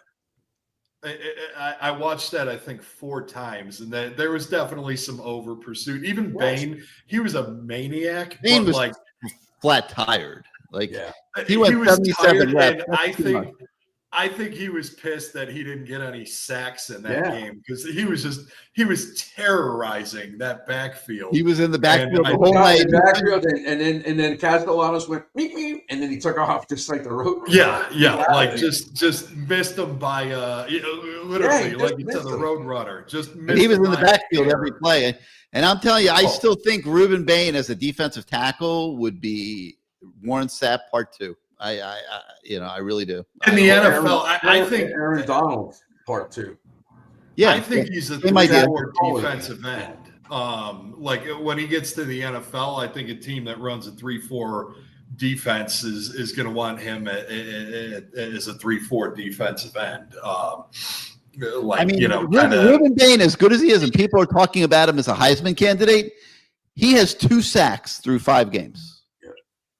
I mean, but he's got like what 50 some pressures. A lot of pressures, but he's got 2 sacks, and my point is that like I still say that, and I wouldn't be shocked if he ends up being. But here's the thing: in the NFL is that he is disrupting offenses at a level because he's so much better than everybody.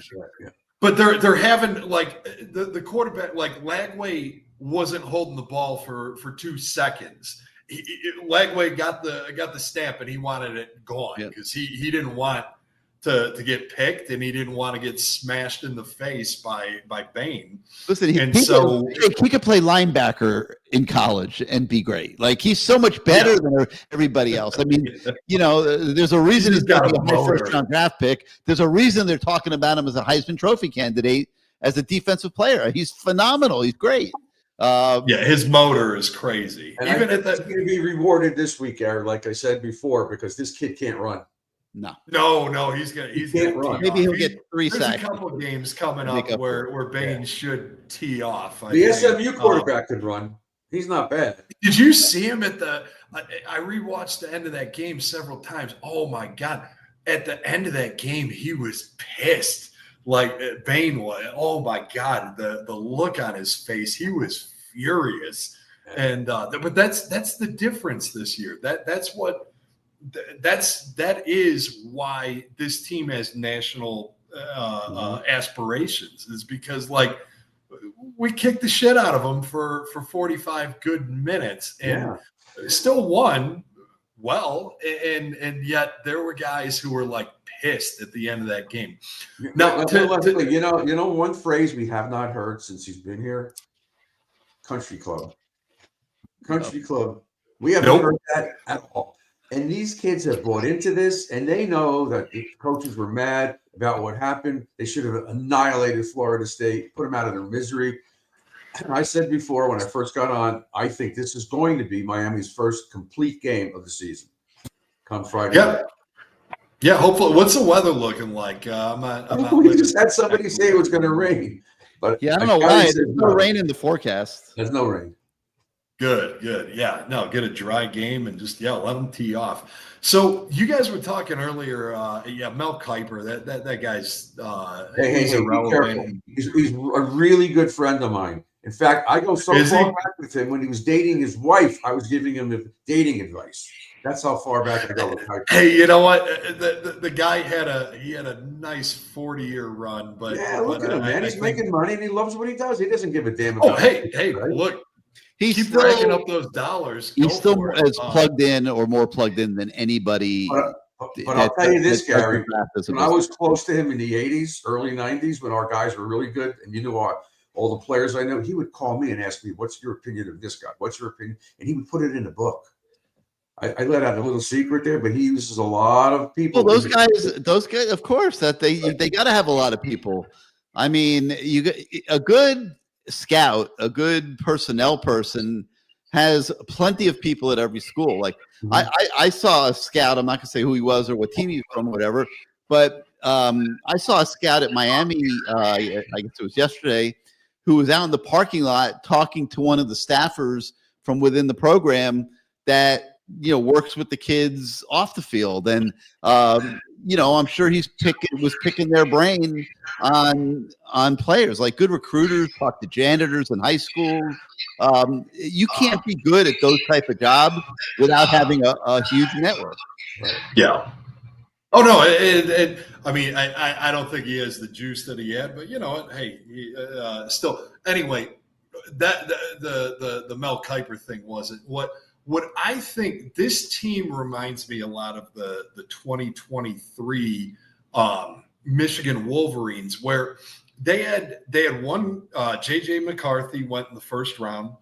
And then they had 2 second rounders. And then the rest was, I think they had like 15 guys drafted that year, rounds 3 through 7. And I think our roster kind of looks like that, where Bain and Maui Goa are pretty much locks for the first round.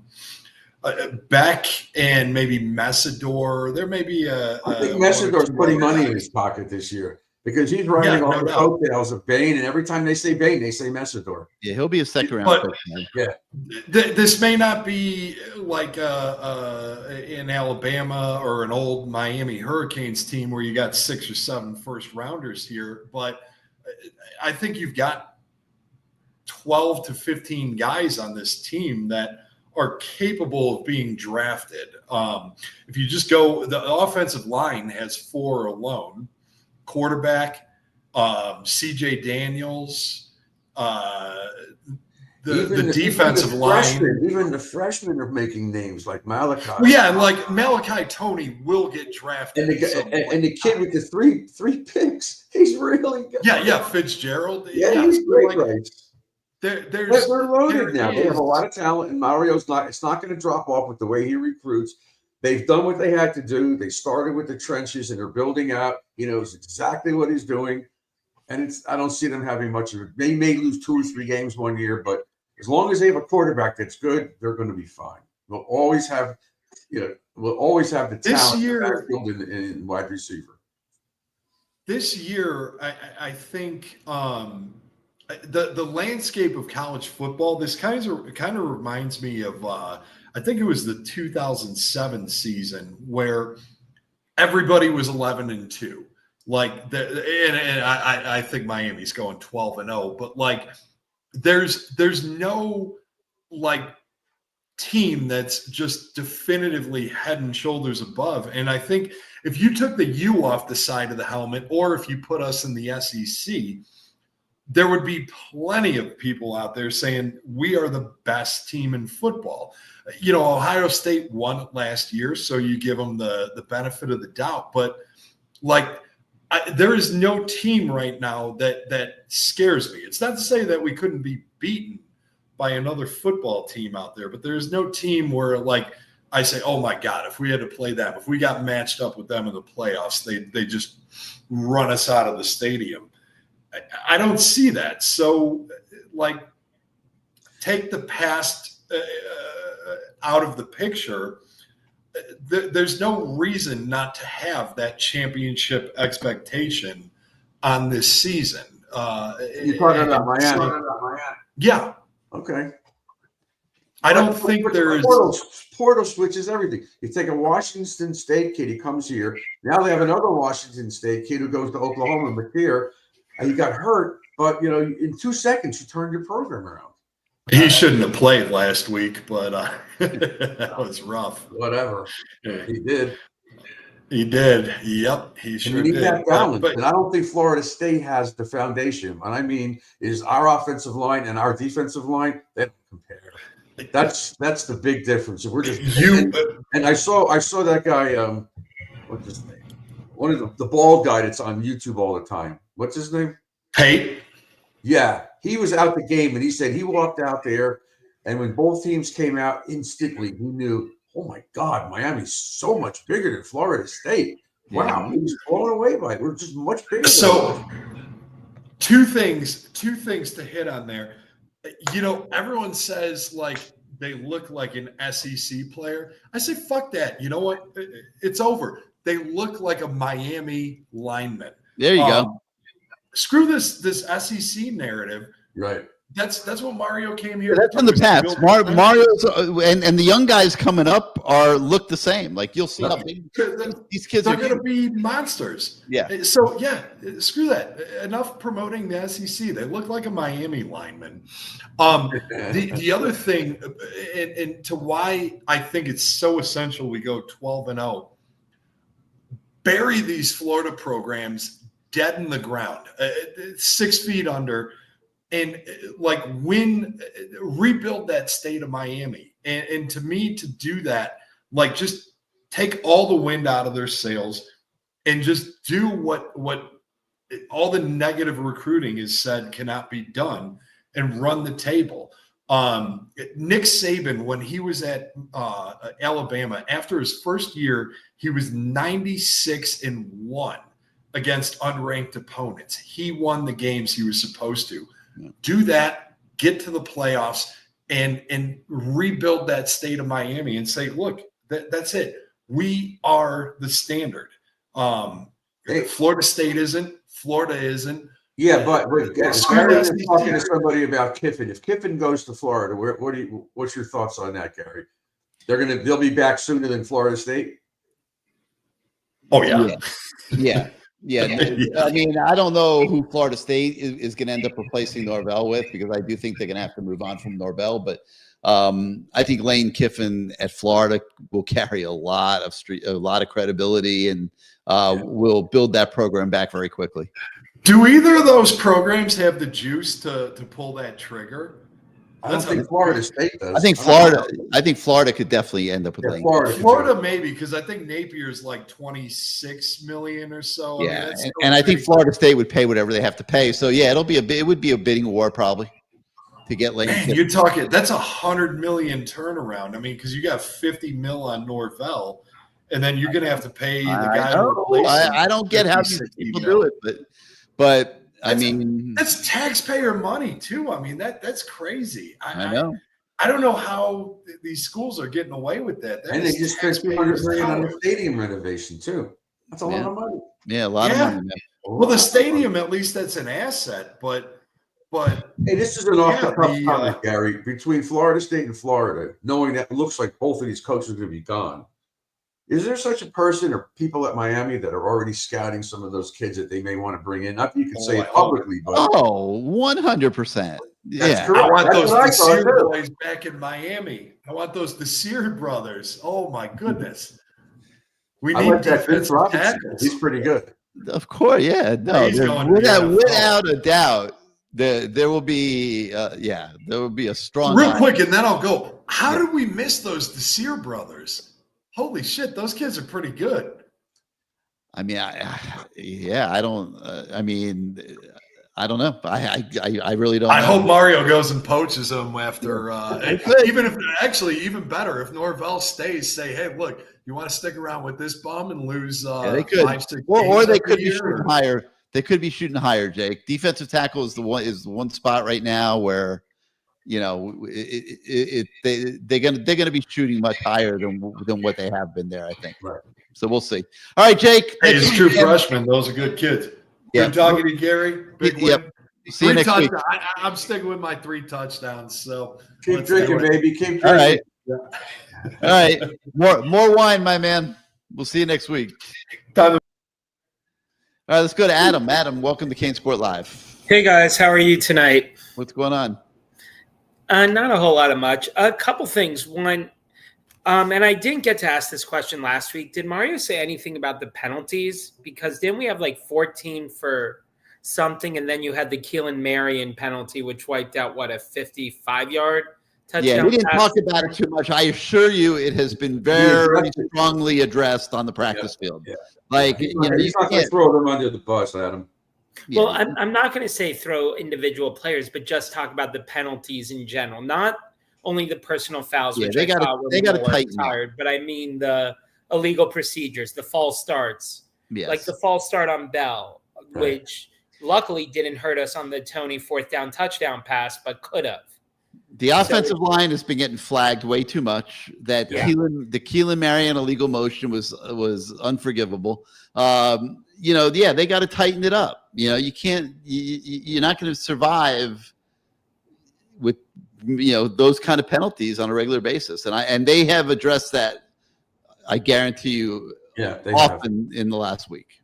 Okay. Also, should I read anything? And obviously, I try to get as much information as I can from both sides, even though I'm a Canes fan. But I've heard some of the Louisville podcasts saying, "Oh, how great their defense is this year." Should I read into their defensive rankings, considering they played 3 Sisters of the Poor? No, but what happened with Florida State? They did the same thing. They were 500-600 yards. Yeah. They couldn't even move the damn ball against us. Don't worry about it. I mean, that's what I thought. I do know that the stats mean absolutely nothing. Yeah, the Miller-Moss experience. They're good on defense, but you have to really be good everywhere to deal with Miami's offense. No, that's what I thought, and I look. Statistically, they're ranked higher than us defensively. Do I think they're as good a defense as us? Hell no. But I'm just saying, if you didn't watch the teams play and you just read their stat lines. We would have the same stats too, Adam, if we played Bethune 3 weeks in a row, but that's we don't. So those stats mean nothing. It meant nothing against Florida State. They didn't do a thing until the fourth quarter. That's what I thought. With all the stats and all the yards, and they're number 1 in the country. Who cares? It means nothing. If you know what you're talking about it and you see the stats and who they did it against, it's meaningless. No, and I know a couple of things. One, I know Matt did a breakdown of this, but would you liken the Miller-Moss experience to what we experienced 2 and 3 years ago with Tyler Van Dyke? He'll make a good play every now and then, but then for every one good play, he makes 3 plays that are. That's a good analogy. Gary was very high on him, and after he had that second half Van Dyke season, he was. Yeah, everybody was high. Listen, if Rhett Lashley had stayed as offensive coordinator, Tyler Van Dyke would have been fine. When all that changed, when everything changed, it didn't work out well for him. Especially that first guy that came in. Wow, he didn't know. Josh Gaddis. Josh Gaddis was a disaster for Tyler Van Dyke. Yep. Yeah. Sucks, man. It's a right place, right time for a lot of guys. I don't know that Tyler Van Dyke was going to be an NFL quarterback regardless, but he would have been a decent college quarterback. Those last 6 games he played as a freshman were he averaged 300 yards a game, something like that, right? Yeah. He was great. I mean, he really was. And then Rhett Lashley left, so I don't know. And then he didn't even have those. He wouldn't have those feet. He was in the pocket. Yeah. He was a mess. Rhett Lashley knew how to mask Tyler Van Dyke's weaknesses and deficiencies, and get him in the right plays and simplify it for him to where the game wasn't moving too fast, and that's why he had success. Is this really? And I just noticed this year. We didn't do much under center with Cam Ward last year, did we? Because it seems like this year we're doing more under center with Carson. It's about the same. It's about the same. Yeah, because when you're under center like that, you could play action. It's hard to play action from the shotgun. And that's true. Although we did do some play action last year. Most quarterbacks who are play actioning out of shotgun are play actioning to air. well, no, but technically when or you fake the handoff. That's what I call play action. Yeah, CJ Daniels was he faked the handoff to Brown. Right. A couple other things. What do you guys think the biggest key is of the game on Friday night? Is it really our front against their? It's getting after the quarterback. If they don't, I mean, first of all, I'm saying if they don't, I don't see how they don't get after the quarterback. But if they, by some weird chance, didn't get after the quarterback, Jeff Brom is a hell of a play caller, and they would be able to move the football. But if they're getting after the quarterback and he's under duress the whole night, I don't see how he can run their offense. Right. Do you see offensively? I think we need to open it up more. We have 2 more weapons that are going to be there, and we better use it because those guys represent speed. They can take it to the house on anything. A swing pass to Lyle, a bomb down the field to JoJo. They're not on film. Nobody has seen them yet, except Lyle a little bit. I think they're going to play a big part in this game. Yeah, but it'll depend on the defense. We're close to 40. Florida State, they loaded up to stop the run, and Shannon Dawson went to the pass. Yep. He'll be prepared to do either. Yeah, and I was told Louisville doesn't like to bring players into the box. According to the Louisville, they like to play them back further. Yeah, so you have light boxes. You will see them pound the rock. Oh Okay. yeah, if they start doing that, forget it. Jordan Yeah. Lyle, Mark Fletcher, Marty Brown all night. Yeah. Okay. And last thing, on the recruiting front, do you still see us with like chances? I know, who's this kid out of Ohio who just decommitted from Iowa State? Paris, is that his name? There's several of them that are decommitting and getting into the picture, Adam. Our quarterback is in there too, I think. Yeah. No, but do you see, my point is, do you see us, we're going to take like one or two more wide receivers? I think that another running back. I think they are going to go whale hunting in the month of December. Okay. I think that they're going to go after big time players, and I think they're waiting because all you're doing right now is setting the market. And I think once December rolls, Miami is going to move with a vengeance and go after. If they're undefeated and they win the ACC title, then they're in great shape. If they keep winning, they're going to be in great shape. I know, because we're going to go to Georgia Tech to win a national title. Are you kidding me? I mean, in this new portal thing, you're not going to have a situation like Penn State had last year with like Bo Prabula, like entering the portal before they actually play a game, right? Like we won't have that. I think there's only one this year. There's one portal now, right, Gary? There's one portal window now, yeah. Yeah. Okay. So we won't even have that issue of players leaving. Right. No, it's going to be a whole new world. All right. Well, thanks for taking my call. Have a great rest of the show. Okay. All right, Adam. Thank you, man. Okay, buddy. All right, Bruce. Well, looking like Rumpelstiltskin. He's getting the beard, and he looks like he's even more laying in the bed, half asleep. He's cool. I like Adam. I like Adam too. All right, Bruce. Any closing thoughts? Just win. 1-0 again. Yeah. But if my closing thought would be, let's not play like we've been playing. Let's play a complete game, please. I think they will. I'm expecting. I agree. This is going to be, to me, this will be the most complete game of the season. They will come ready to play an entire game. I love the matchups of this game way better than I did before the season when I didn't get into the matchups. And I'm expecting a big, convincing Canes victory on Friday night against Louisville. All right, so, and I agree. That's what I said before. I think this is going to be the most complete game we play all year, up until this point. Yeah. All right, buddy. All right, man. Well, I want to thank everybody for watching tonight. If you missed the beginning of the show, you can go back and watch the replay. It'll be available to you immediately at CaneSport.com. I want to thank Matt Shodell for sitting with me the first hour, Bruce for coming in here in hour number 2. Thank everybody that participated over the course of the night. I got to tell you, that first hour, if you missed it, was epic. Okay, it was wild. All right, so if you missed the first hour of the show, go back and watch it. You won't be sorry. Canes, Louisville, 7 o'clock. I'll see, I'm sure, everybody there. And then we'll be back here next Tuesday night for another CaneSport Live. Tomorrow night, 8 o'clock, the Lamar Thomas Show. Hope to see everybody back tomorrow night for that. So thanks for watching again, and see you next time, everybody.